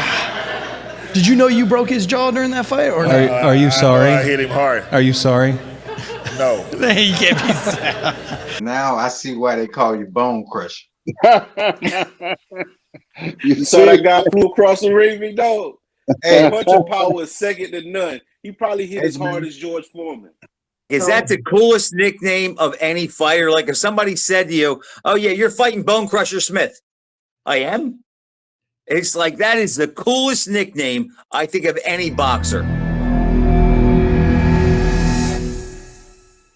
Mike Tyson has joined us ringside again. And Mike, in your wildest imaginations, did you see that fight going this way? I had no anticipation of the fight ending that way, knowing Bone Crusher is a very devastating puncher, and Tim Witherspoon also. You know, I'm just look so much forward to matching my skills with the next champion and to unify the title. Mike Tyson, your next fight, your feelings about that? Mike Tyson's a strong young man. He's hungry, and I'm going to have to hit him with some good shots early to cool him down. But he hasn't really been in with a hard puncher like myself, and I think if I connect with him, it'll be the same way as Tim Witherspoon. On what happens here tonight? I thought it was a splendid fight, and James Bonecrusher Smith showed a dramatic display of physical power, and I think it was marvelous on his behalf. Are you surprised as the rest of us? I'm not surprised. I know when two fighters are in there, anything can happen. Now, I don't know how to tell you this, but James has already told our man Reg Guttridge that he thinks he can do the same to you. Well, he's going to have a great opportunity to try it March 7th. But you're confident you're going to stride on, are you? Most definitely, sir. Just a personal question. You're a tremendously popular man all over the world, in Britain in particular. How do you react to that sort of popularity? Hey, I don't take it serious. I'm just a young kid having fun. Really? Yeah. And this hasn't changed you at all? You're not getting into a big-headed young kid having fun? Not at all. And I think your advisors feel that Bonecrusher Smith might suit you just a little bit better than Tim Witherspoon. I'm so satisfied that he won. It's going to be a tremendous fight against two brutal punches, and I think it's going to sell the house out, and everybody's going to have a tremendous evening March 7th. I believe I am that most devastating puncher in the world today. I've faced guys that could knock you out with one punch. In Frank Bruno, Mike Weaver, Tim Witherspoon. Mike Tyson has never faced an opponent that can take him out with one punch, right? If I hit Mike Tyson with my best punch, he will go out. There's no doubt about it. Talking about himself and living up to all the boasts that he made. How good is Mike Tyson, and how much will he be challenged by a man about whom one thing is certain: he can punch? The answers are forthcoming. Mike Tyson is boxing's supernova, a force of nature who has exploded on all of us. What chance does BONECRUSHER Smith have? And I've had people ask me, I always say, well, he's got a puncher's chance. What do you think? Well, that's exactly it, because he doesn't have a lot of boxing skills. The model everybody uses for this fight is that George Foreman-Joe Frazier fight I mentioned earlier, when Frazier, who was built like Tyson, came into Foreman, who was built like Smith, and Foreman lifted him off the ground and lifted his title at the same time. That is a real puncher's chance.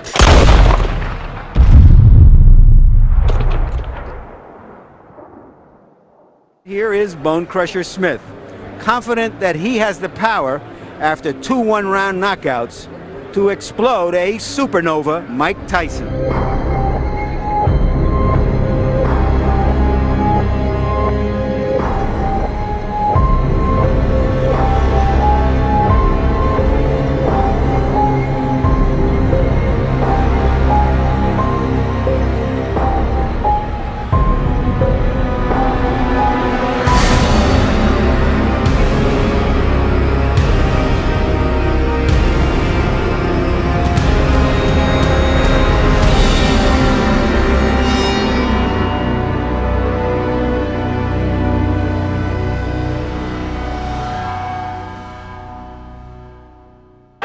This fight has already gone longer than some people expected. Harold, how do you see it so far? First round.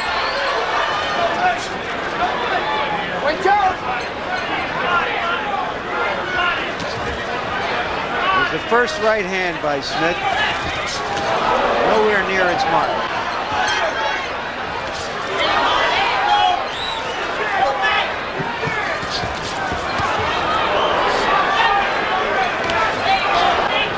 Also a straight right hand, and Smith will often come from right to left. Like that. So look for Tyson to try to come straight up the middle with an uppercut. 3-punch combination, 2 of them landed heavily. Tyson prides himself on also being a good defensive fighter. He hasn't been hit solidly very often.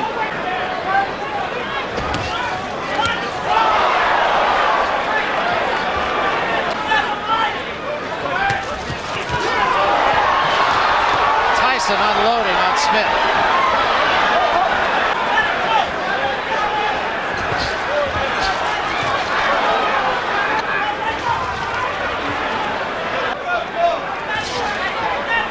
Now Smith is being very patient, actually.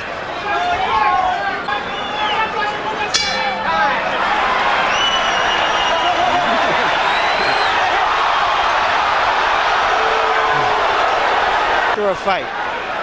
Very true. You know, another thing too, in Smith's corner, you heard Smith say, let me have the towel down on my shoulders. And I don't know if you feel it, Larry, but there's...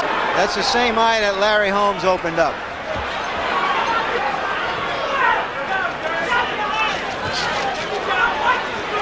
Going into the eye, but rather alongside it, very similar to that of Tyrell Biggs.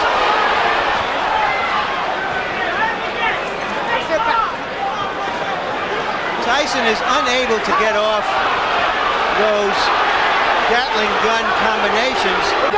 And Mills Lane has deducted a point from Bone Crusher Smith for holding Mike Tyson. Smith got in a good right hand. Tyson walked right through it. Tyrell Biggs is that Tyrell Biggs was fighting David Bay.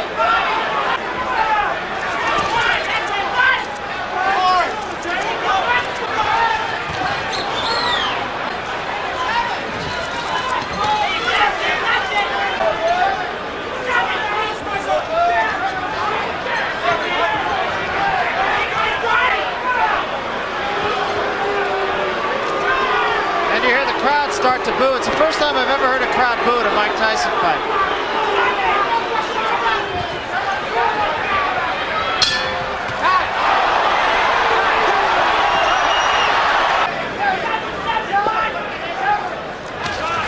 It may be that Tyson is frustrated because he's been unable to land real combinations the way he does in the gyms and on most.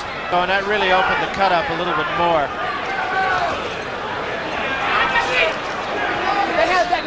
And there's no... His opponent often just becomes defensive, and Smith has done a lot of that. Smith got another straight right hand in, but it's only one punch and having no effect whatsoever on Tyson.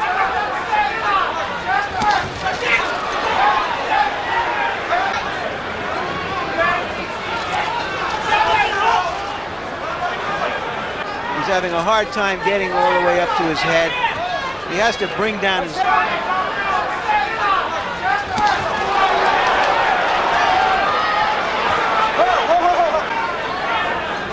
Little blood now from the cut. And now Bone Crusher Smith going backwards.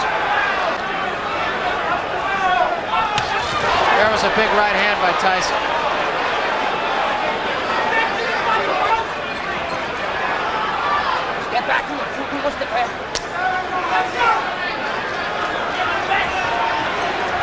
Bone Crusher may be trying to take a little bit of a blow here in this round. Like fighting a guy like Tyson with the pressure that he puts on you by keep coming at you. It's like a piece of mind and hand to deal with that speeded up. Suddenly you look like a rank amateur, which Smith looks like here. And his...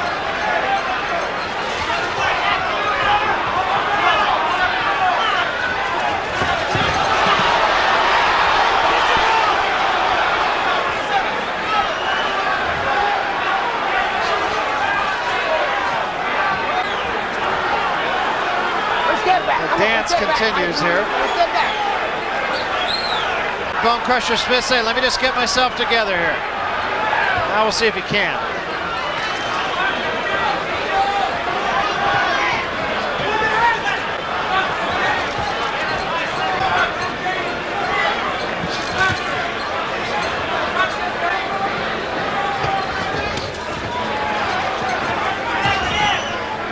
Mike Tyson is very quick. He sees these punches coming. They're not quick punches, and he's able to duck them very easily.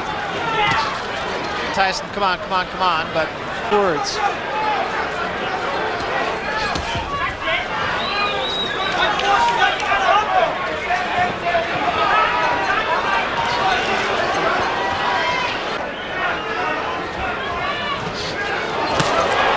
There was another big right hand by Tyson. That's the first one that really backed Smith up. Smith right now is fighting basically a fight for survival, throwing a few hard punches in the hopes of connecting and making something happen. Double right hand that time by Tyson. And he appears to be getting tired as well.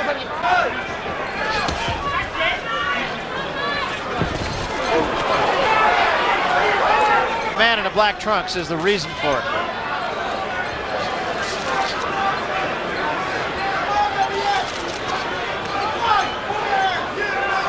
Every great fighter has had fights in which an awkward opponent is...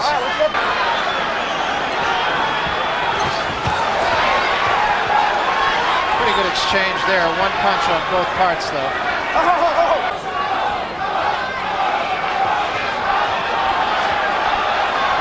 BONECRUSHER just kind of taunting Mike Tyson, and I'm not sure why. Tyson doesn't want to get on his chest and be held, so he's staying outside now, but with his short arms, he can't punch from outside.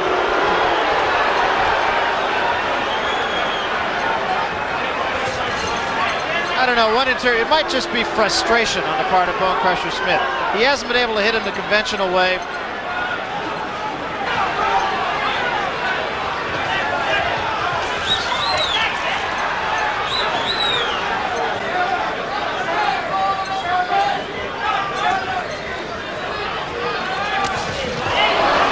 Big left hand. Hit me, Chief. Hit me.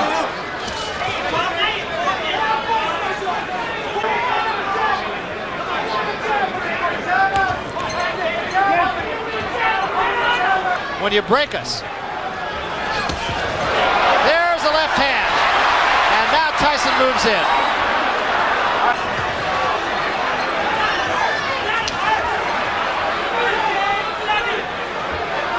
With this, pretty hard to believe. Could have gone to see Wayne Newton. With the apparent exception of Michael Spinks, who's given up his title so he doesn't have to fight him. Right now he's seem to be going about it professionally to try to break him down in some way. Punching to the body, perhaps. There was a body shot. That was not a punch. That was not a punch.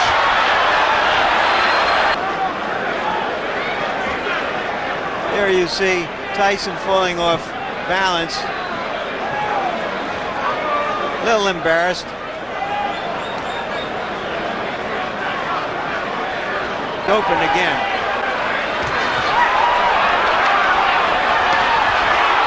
Smith landed two decent left hands.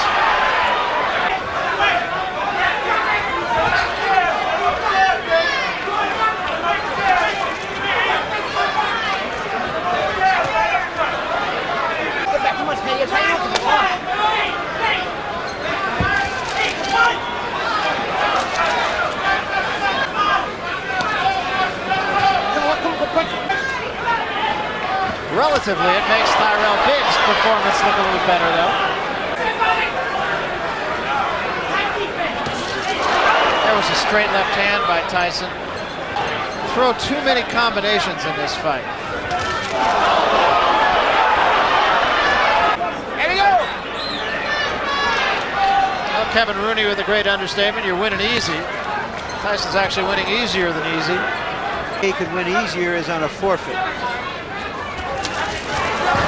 There was a combination by Tyson.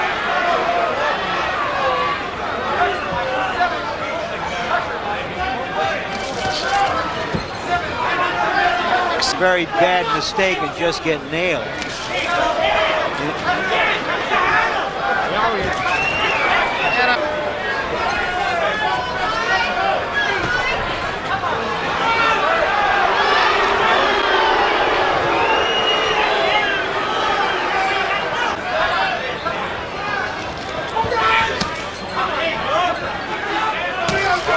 A right hand, big right hand.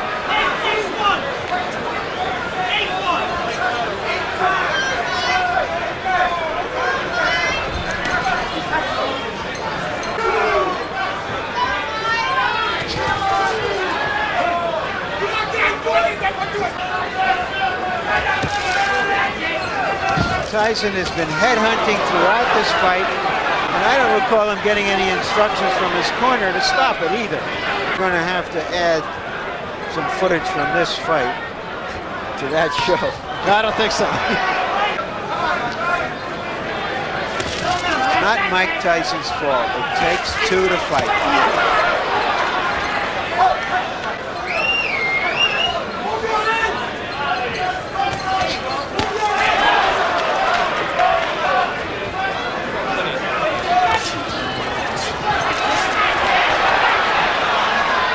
Crusher Smith.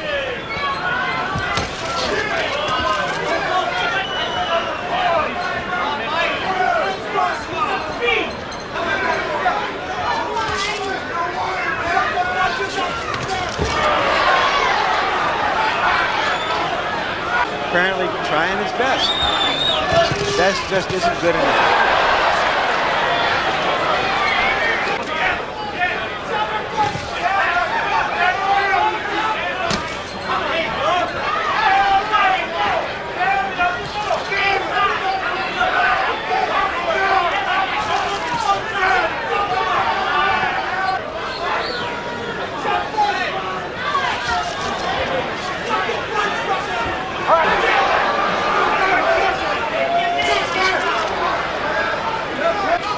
And that's certainly been the case tonight. I think the biggest thing is that we didn't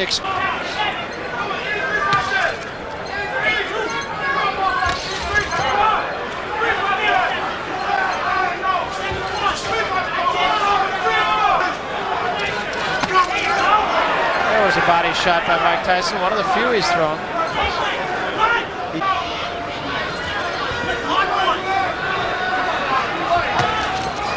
That's a big difference. 15 points. I mean, 15 points. It's just no contest.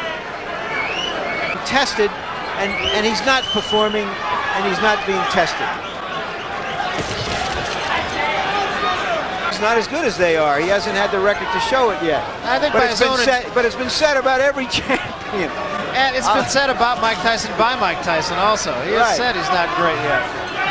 Joe Louis wasn't as good as Dempsey, and Ali wasn't as good as Louis.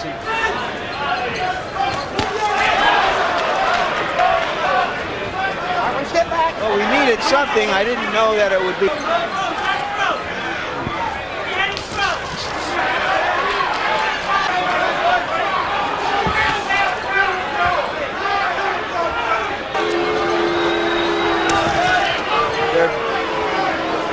They are being booed, and I imagine even Tyson should be the target. There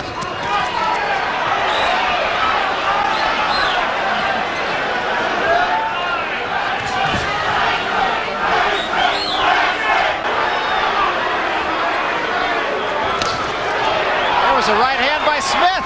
That actually backed Tyson up. That was the best punch of the fight. We thought we would see that in the first 10 seconds, not in the last 10 seconds. And it is over. It was too late, was too little for BONECRUSHER Smith.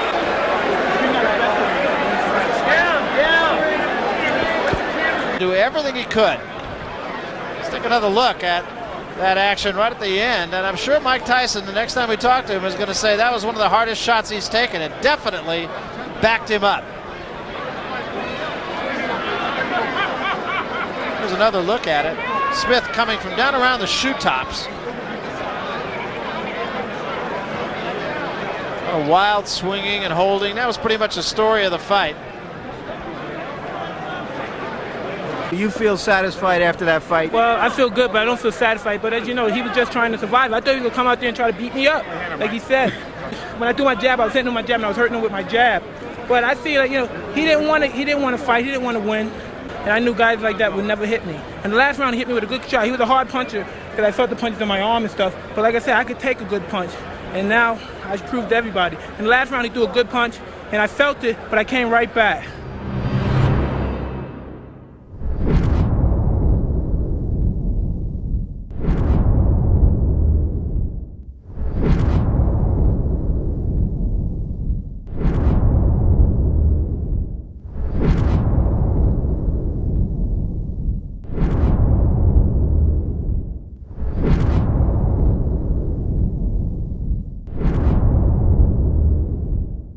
He was the best during really he was the guy that you had to beat. You had to go through him to be champ, and I would rate him up there with Ali. What was your training regimen like? How much did you train? How many hours a day? Tell us about your training. Well, I would get up. I would train 5 days a week. I take off on Sundays and Wednesdays, but I worked hard for 5 days, and I would get up in the morning and run. Depending on who I was fighting, I normally run about 3 miles. when I fought Tyson, I ran about 6 miles, and because I knew it was going to be a hard fight. What about some of the men you fought actually in the ring? Which one of them do you think you look back on and you think, you know what, he was the best guy I ever shared a ring with? Mike Tyson. Mike was, he was acting kind of strange. He had that twitch in his neck, and he had a bald spot at the top of his head. This guy's a strange guy, and he still is a strange guy. Of 87 against Tyson, you said you went against him, went 12 rounds with him. When he was 21 years old. When he was 21, when he was an absolute machine. He was a machine. Yeah, That's right. Yeah. Your toughest boxing opponent. Mike Tyson. Mike Tyson. What was it like fighting Mike Tyson? I fought Mike Tyson 33 years ago. He was 21 at the time, 20 or 21, and he was knocking everybody out. And HBO, and the media had it built up, and they had it built up as invincible. And he came out and he was shaking his head, wobbling his head, coming to the ring with no shirt on, no robe on, no socks on. I mean, this guy, and he was playing the role of a crazy person. And I was a little bit nervous. I was real nervous. Yeah, I don't think you were the only one. My grandmama said, and basically she said this was just him. She was the only one that she said this about. She says, Odell, my real middle name is Odell. She said, Odell, are you going to fight that kid, Mike Tyson? I said, yes, ma'am. She said, you be careful because that boy is crazy. He's proven that he is crazy. Mike Tyson. Mike Tyson. Big Mike. That is a bold move. Can you tell us why? Why would you choose Mike Tyson? He's crazy. He's crazy. He's crazy. He really is crazy. Mike Tyson. Yeah, man, it was crazy. Mike is he's a little crazy. Mike is a little different. He's short, and he ducks when he throws punches, and he comes from up under, and he's always trying to get inside. And I think that's the thing that's not really mentioned a lot about Mike, but he had tremendous hand speed. And, he's really known for punching power, but the hand speed is what he really had. How tough was Iron Mike in that particular bout? He was hard to hit. A lot of my shots went right over his head, and I tied him up, kind of slumped down. Hey, like a wild man. It was a tough fight. Mike punched, even though he was small, he a lot of body shots. Very good disciplined fight. Were those body shots more devastating than other types of shots that you would take? Yeah. But he was tough. Well, you're one of the most fearsome punchers at the time as well. So you were going in against another fearsome puncher in Mike Tyson, and was he as a hard of a puncher as obviously he was made out to be? Yes, that's correct. But he was very clever, a smart fighter. He was slipping the. Who was your toughest fight? Tyson was. Tyson keeps coming out. What is it about Tyson? He was so short, much shorter than me. 5'10", and I'm 6'4", so he was ducking down. Yeah, but did he get some clean licks? Did he get a clean punch on you? Yeah. And you stood it. Is he that hard a puncher? Is they all claim he's the best? The thing about it is he throw fast combinations, so he end up catching with some shots you're not prepared for. Yeah. So you don't see him. Mike Tyson's unanimous decision over James BONECRUSHER Smith Saturday night finally unified the WBA and WBC titles. The outcome wasn't surprising, but the fact that the fight lasted 12 rounds was. Though Tyson completely dominated the bout, all his fans left it disappointed, and many are still asking today why the gentleman called Kid Dynamite didn't explode. Now, why didn't you explode? It's very difficult. I was surprised that a guy with his reputation from watching him fight in the past would come out in that fashion and just grab me. And believe it or not, he just threw me all off. What do you think he was trying to do? I mean, he obviously didn't want to fight. I couldn't give you the slightest idea, but I felt that perhaps he was just intimidated, but I didn't expect by any means that he would do that. You know what I mean? Being a devastating puncher he was, and from his past experience, just dominating individuals and just walking over them and knocking them out. And for him to act in that fashion, I was totally embarrassed and surprised. He had made a lot before the fight of the idea that half your opponents are afraid of you by the time they get in the ring. Do you think he was? Well, I don't think he was afraid of me prior to the fight, but perhaps he became a little intimidated after he felt like the first punch on his shoulder or his arms or something. He didn't fight, and there was people that paid their money, and the object of boxing is to go there and to be entertained, and there was paying customers, and he wouldn't fight.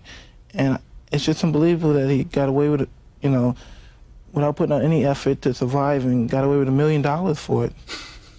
Did he show future opponents, big opponents, strong opponents, a good way to fight Mike Tyson in the future? Well, not at all, because the object, if you fight Mike Tyson, the object is to win, not to go in there and get shut out every round and not win a round.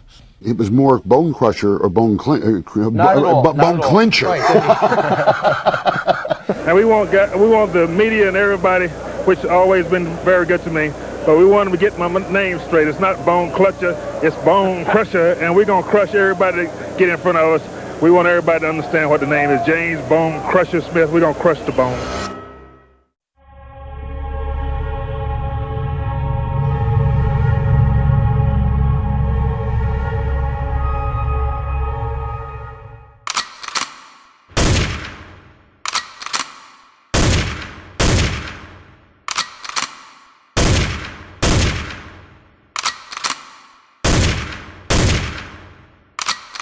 And I felt blood coming out of my nose. I said, can't be, but that's power. Stewart was very tough. Yeah, I knew Stewart was going to be tough.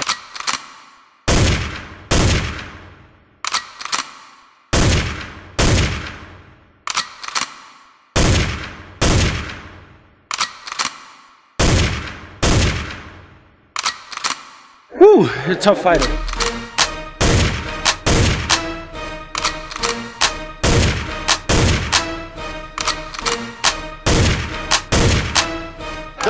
KOs from Safety Harbor, Florida.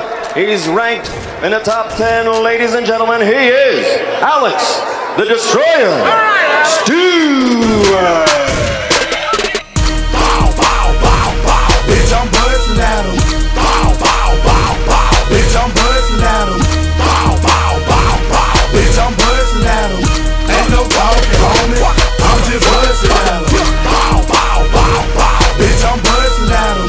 Bow, bow, bow, bow. Bitch, I'm bursting at him. Bow, bow, bow, bow. Bitch, I'm bursting at him. Ain't no talking, homie. I'm just bursting at him. Bow, bow, bow, bow. Bitch, I'm bursting at him. Bow, bow, bow, bow. Bitch, I'm bursting at him. Bow, bow, bow, bow. Bitch, I'm bursting at him. Ain't no talking, homie. I'm just bursting at him. Solid right hand by Alex Stewart. Is this boy hitting me so hard in the mouth? I thought I've heard about fighters bleeding in the ring. And I felt blood coming out of my nose. I said, can't be, but that's power. What happened? He's just such powerful puncher. Every time I hit him, he hit me back with something, and it would hurt. Now the kid hurting me. You had a tough fight with Alex Stewart, and then you fought Tommy Morrison. Both good fighters, both handfuls in the day, back in the day. Yes, you hit the nail right on the head. Both handfuls. They were good fighters, great fighters. Good, good, good. 22 straight knockouts.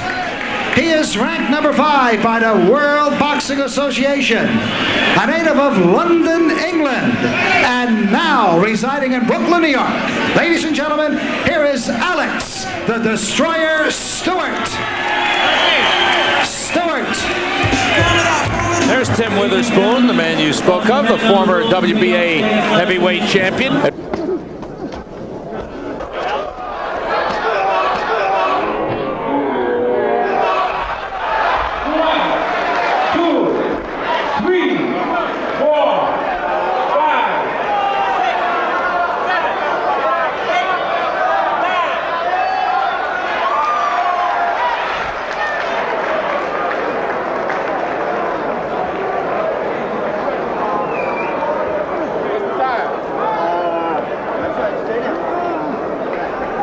I love to fight anybody who give me a chance to fight them, because it answers a lot of questions in everybody's mind. I mean, it proves to the public that I'm not ducking anybody. I'm not trying to do or say what I'm not. You know, I'm just a fighter, and I'm willing to prove it. You know, and if they want to give me a shot, I'll jump on it. But I ain't gonna say, you know, because this guy is better, or I think this guy can give me a hard fight, I won't fight him. I'll fight anybody. There was never much doubt about the power with which Alex Stewart, the Destroyer, could put away his opponents. And what could be better than a heavyweight knockout artist in this day and time? My partner and I realized that Alex had the potential, was big and strong. He is a heavyweight knockout artist. Not necessarily the one-punch type heavyweight, knockout artist, but he's very heavy-handed. And he pounds his opponents into submission. And work that big belly. Nice combination, and Sherman goes down. Oh, the ring shook. It was a right hand to the chin. It was right to the side of the face, rather. And it staggered him, and at this point, he just tottered backwards, and boom, the body is where Alex Stewart should be. Just to concentrate his attack right there, but it's not really going to matter. And at this point, Alex Stewart realized he had him, and he had him right away through a couple of body shots and another right hand to the head. Ready to go, and that's it. The fight is over. He should have been working down the gumbo area a little bit more, but he just shot those head shots. He was head hunting, but still a first round knockout. Mike Jones qui encaisse une véritable punition droite. Oh, la droite, terrible droite qu'il a envoyée au tapis. Mike Jones qui ne sait plus où il est, un uppercut, un crochet du gauche, un crochet du droit. Et on sent qu'il a été secoué. Ouh, le go! Ouh, terrible. Oh, cracking right there from Stewart. Poirier on the floor. Tremendous punch. Trommelfeuer und da muss er. So schnell kann er sich nicht erholen. Schauen Sie. Körpertreffer, Kopf und noch einmal. Da ist er gestolpert, aber nicht nur gestolpert. Referee Arthur Mercanti about the stiff arm that Richardson's been putting out there. Richardson got hurt with a punch to the stomach. To the body. Fight's over. That's it. Seemed very strong tonight, Sam. Even early in the fight, he threw a couple of body punches that Richardson half blocked, but he moved them back with the punches. Seemed to have a lot of power tonight. A right hand to the body, and Alex Stewart has recorded his 19th consecutive knockout, equaling Mike Tyson's mark at the start of his career. Very impressive start for 24-year-old Alex Stewart, 19-0, 19 knockouts. Alex showed me a lot more power than he normally shows me. Even early in the fight, he threw one right hand to the body, the guy blocked it, and he moved him back with the punch. It's up around the temple, and down goes Siller. There's a jab. That jab hurt him. I know I had a good jab, and he left to open up. It's a straight jab. How do you like that? Boom, right there. Right on the chin. Put him down. And I mean, that's the only way, because He's got his man beat. I'm not sure. Don't count. Now, the opponent tonight was supposed to be Phil Jackson, but Jackson, there's a good right hand, and down goes Sullivan. All right, but very surprised. It comes like a flash out of nowhere. There's a left, a follow-up right hand, and the legs just collapse underneath. Ezra Sellers, down he goes. Sellers can't extricate himself from the corner, down he goes again. What a fight. I believe, if I haven't lost count, that's 5 knockdowns in the fight. And Sellers has no legs. I mean, there's nothing that's going to keep him up. And he is headed for the ropes. That's it. It's over.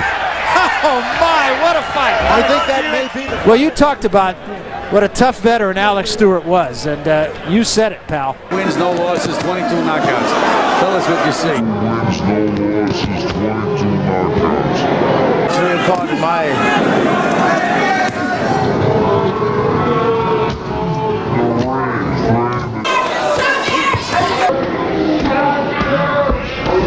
That's it. Just stay on the outside, put your punches together.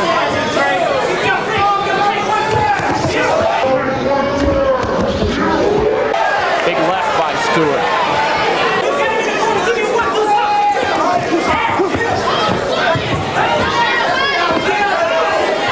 How's legs that's why he can take such a good rap and drive back. And here he dropped this fight. 10 seconds to go. Hal fights back. Nice combination. Big right hand by Alex Stewart. Arthel Lawhorn. Here's Stewart's flurry, Gil. Beautiful uppercut by Stewart. And look at that right hand right over. But this Jamie, how he takes a punch, I was like, nobody better. George Chavallo. That's the only one I can think of. He's been most amazing thing I've seen. You can see when they sit down hard, Bruce, they're a little tired. Nice combination by Alex Stewart. Sixth round drawing to a close. House still stands. Stewart has to snap that jab. He's falling with the jab now. You can see how.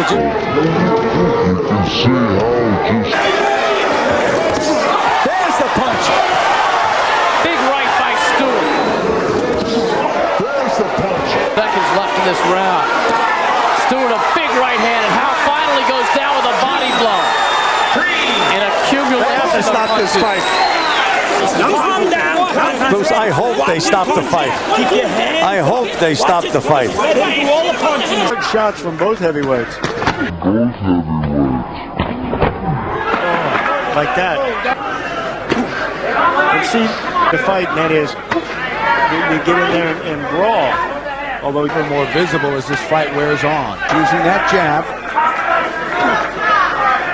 You know, he's getting under punches. See what we were trying to do is get him in round number 3. And it's 219 Stewart and Darren Hayden's fight back in August when he got, because he don't need the rush. The jab takes care of the rush. For about 45 seconds in this fight. But he's not doing it now. How difficult, Sean, is that to adjust to? Yeah, Darren is a hard puncher. 8 KOs in his 14 wins, but he has more of a thud punch. It's more of a brute power November and December. Now under 30 seconds will make. Now let's go into the champs. Darren Hayden has been a sparring partner to the Stars and coming into the fight snoring. Use some speed. He changes, loves to get on the inside and bang. His best punch is the left hook. He's there. See the jab? See, that takes care of everything, so you don't have to rush. To solve the mystery of the Alex Stewart jab. For referee Frank of the 5th round. And a winner by a TKO, Alex the Destroyer.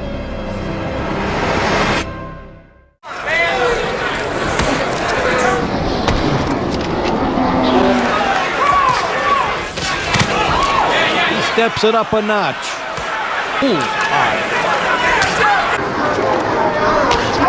By Holyfield.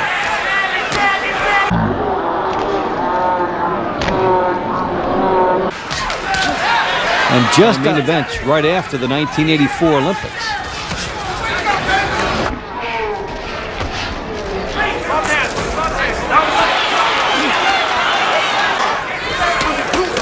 The double Holyfield jab.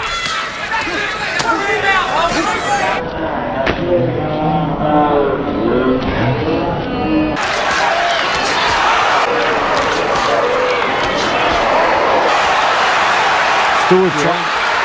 A lot of supporters in the crowd here for him.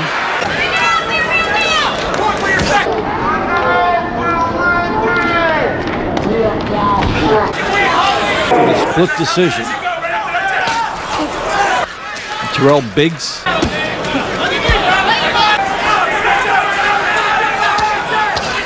And that indicated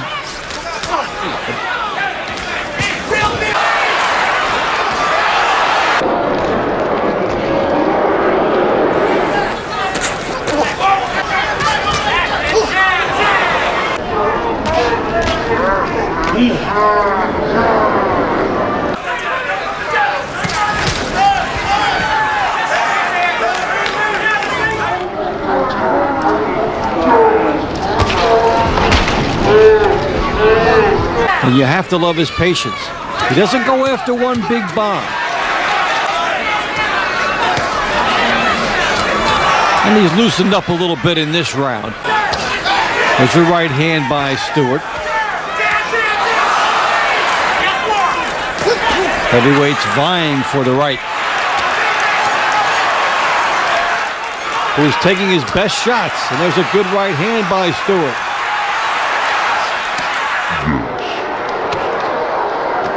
Here he is against Alex Stewart, left hook.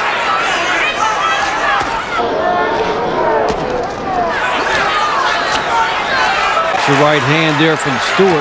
And that's the first time I've ever heard Holyfield berated. Who's taking his best shots, and there's a good right hand by Stewart. Box. Holyfield now as he tries to get back, but it is Holyfield.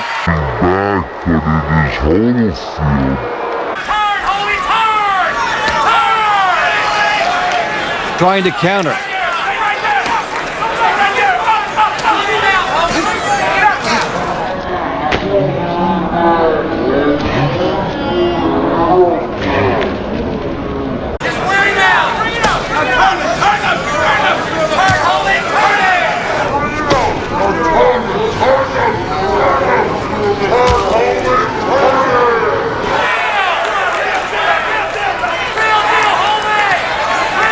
Nicky Parkey, Ocasio, Bonach.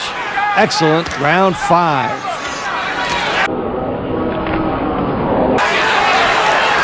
Branches off. If you joined us late, Holyfield, you have to love his patience. He doesn't go after one big bomb.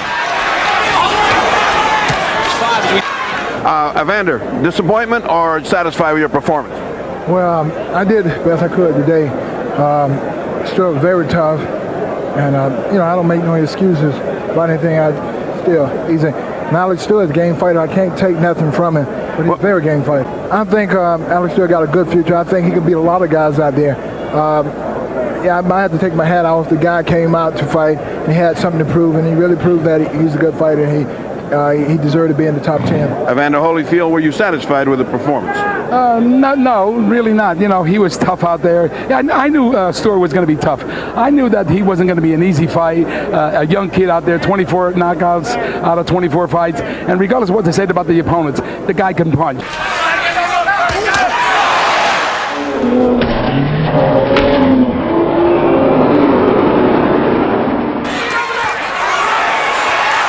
Stewart starting to land, getting confidence.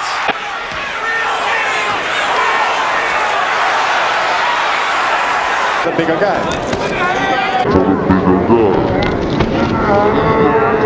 Stewart seems a lot more sure of himself now than he was in the first. Go back to it. He landed. Right hand. A good right hand. More badly hurt. Right hand. Stewart landed a solid right cross. Somebody's better do something. That's the shot that turned that fight around. There was a straight right hand on the bridge of the nose. When you mentioned Alex, were you talking about Alex Stewart? When you, Holyfield said he was the hardest puncher he'd ever faced. He cracked me good with a right hand. Really? Like I was explaining, and I didn't go down and hit the canvas, but I bent over at the waist, and then I just fired up and started cracking it. I was like, oh, I ain't going down, bro. I'm not eating another one of those sandwiches. Not after. You got him out of there in the first, though. Yep. That's a good way. Woo, he's a tough fighter. He hurt me once. I exchanged some good blows with him. It went 4 rounds, 4 good hard rounds. Damn, I'm pleased, boy. Shit. You don't need that. Right hand by Stewart.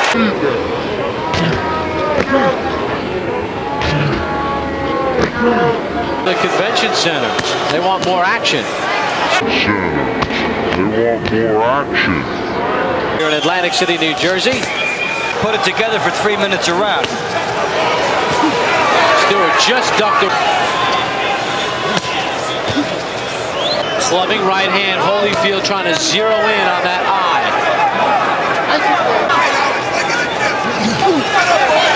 And Stewart, based on the fact that Evander Holyfield has never been knocked out.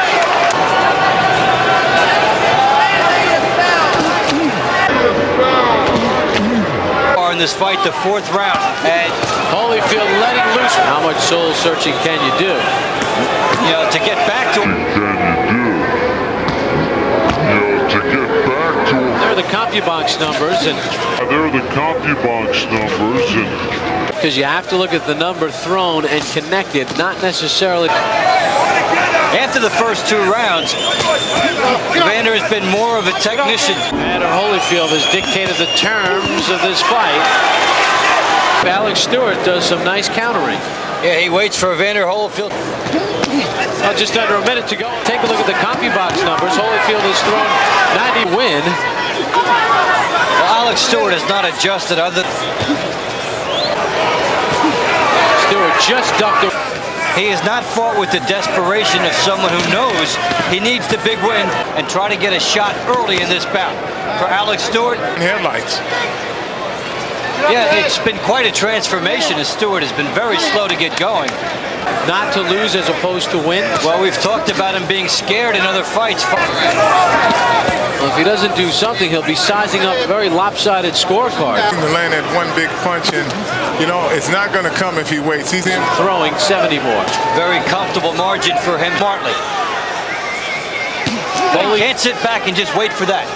That corner will serve him well enough when he's on top. Holyfield in trouble. This has been a bit of a chess match. The double jab by Stewart. Holyfield is very, very explosive type of a bout in here. This third should have been very easy to lure him into a brawl because of he has to be impressive so that he can warrant a title rematch. Well, Stewart trying to come on and put some punches together, and well, that's nice. And now Holyfield and Stewart exchange here at the end of round 10, the first real action of the round. To win this fight is a knockout because he is so far behind. Corners have to be able to motivate fighters and calm them, even though Stewart has more connected. Kind of a surprising stat.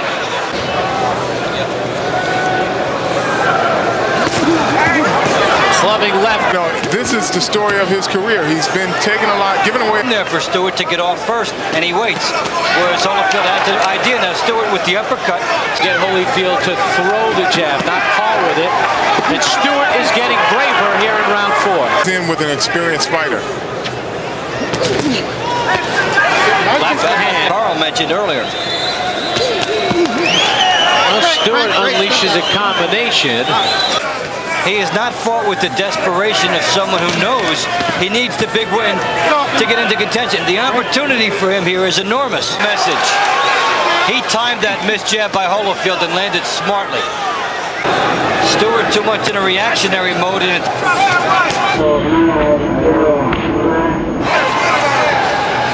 the championship, he was fighting 2 times a year, and this is right about on pace. And now Holyfield and Stewart exchange here at the end of round 10, the first real action of the round. As Holyfield lets Stewart off the rope, as Stewart scores with a right hand and another. Holyfield lets Stewart off the rope as Stewart scores with a right hand and another. Scorecards. You might want to run as far away from them as he can. Hands happen. And Stewart again coming forward. Stewart trying to unleash that big right hand and does score with a combination. It's inside and does some nice work. He's got to make the instantaneous.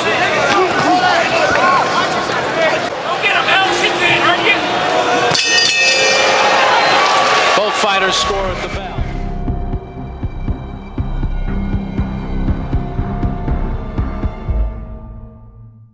I know what I'm going to do, and I know what he's going to do.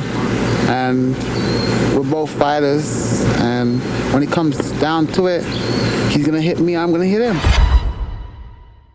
Out of Brooklyn, New York, his professional record, an unbelievable one, 26 victories, all 26 by knockout, only 1 defeat. He's the number 4 ranked heavyweight in the world. Ladies and gentlemen, Alex the Destroyer Stewart.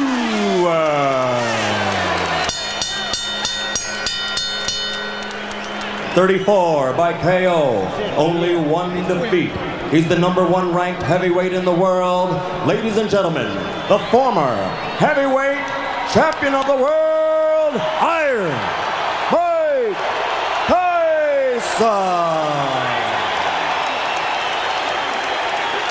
To keep throwing punches, to try to keep Tyson occupied. If he stops throwing, he'll be dead. Tyson lands a right and another.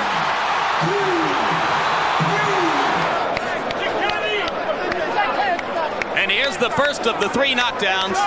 You look at Tyson moving in with controlled fury, and the right hand puts Stewart down. Stewart was able to get up at the count of 5. Now we'll take a look. Is this the first knockdown again? This could be quick. I was afraid of a 30-second soundbite. All right, man?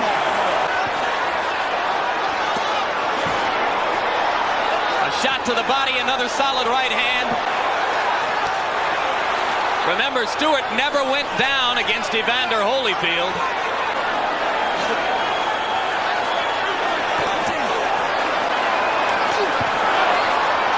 A good right hand that hurt Stewart again, but Stewart is still upright.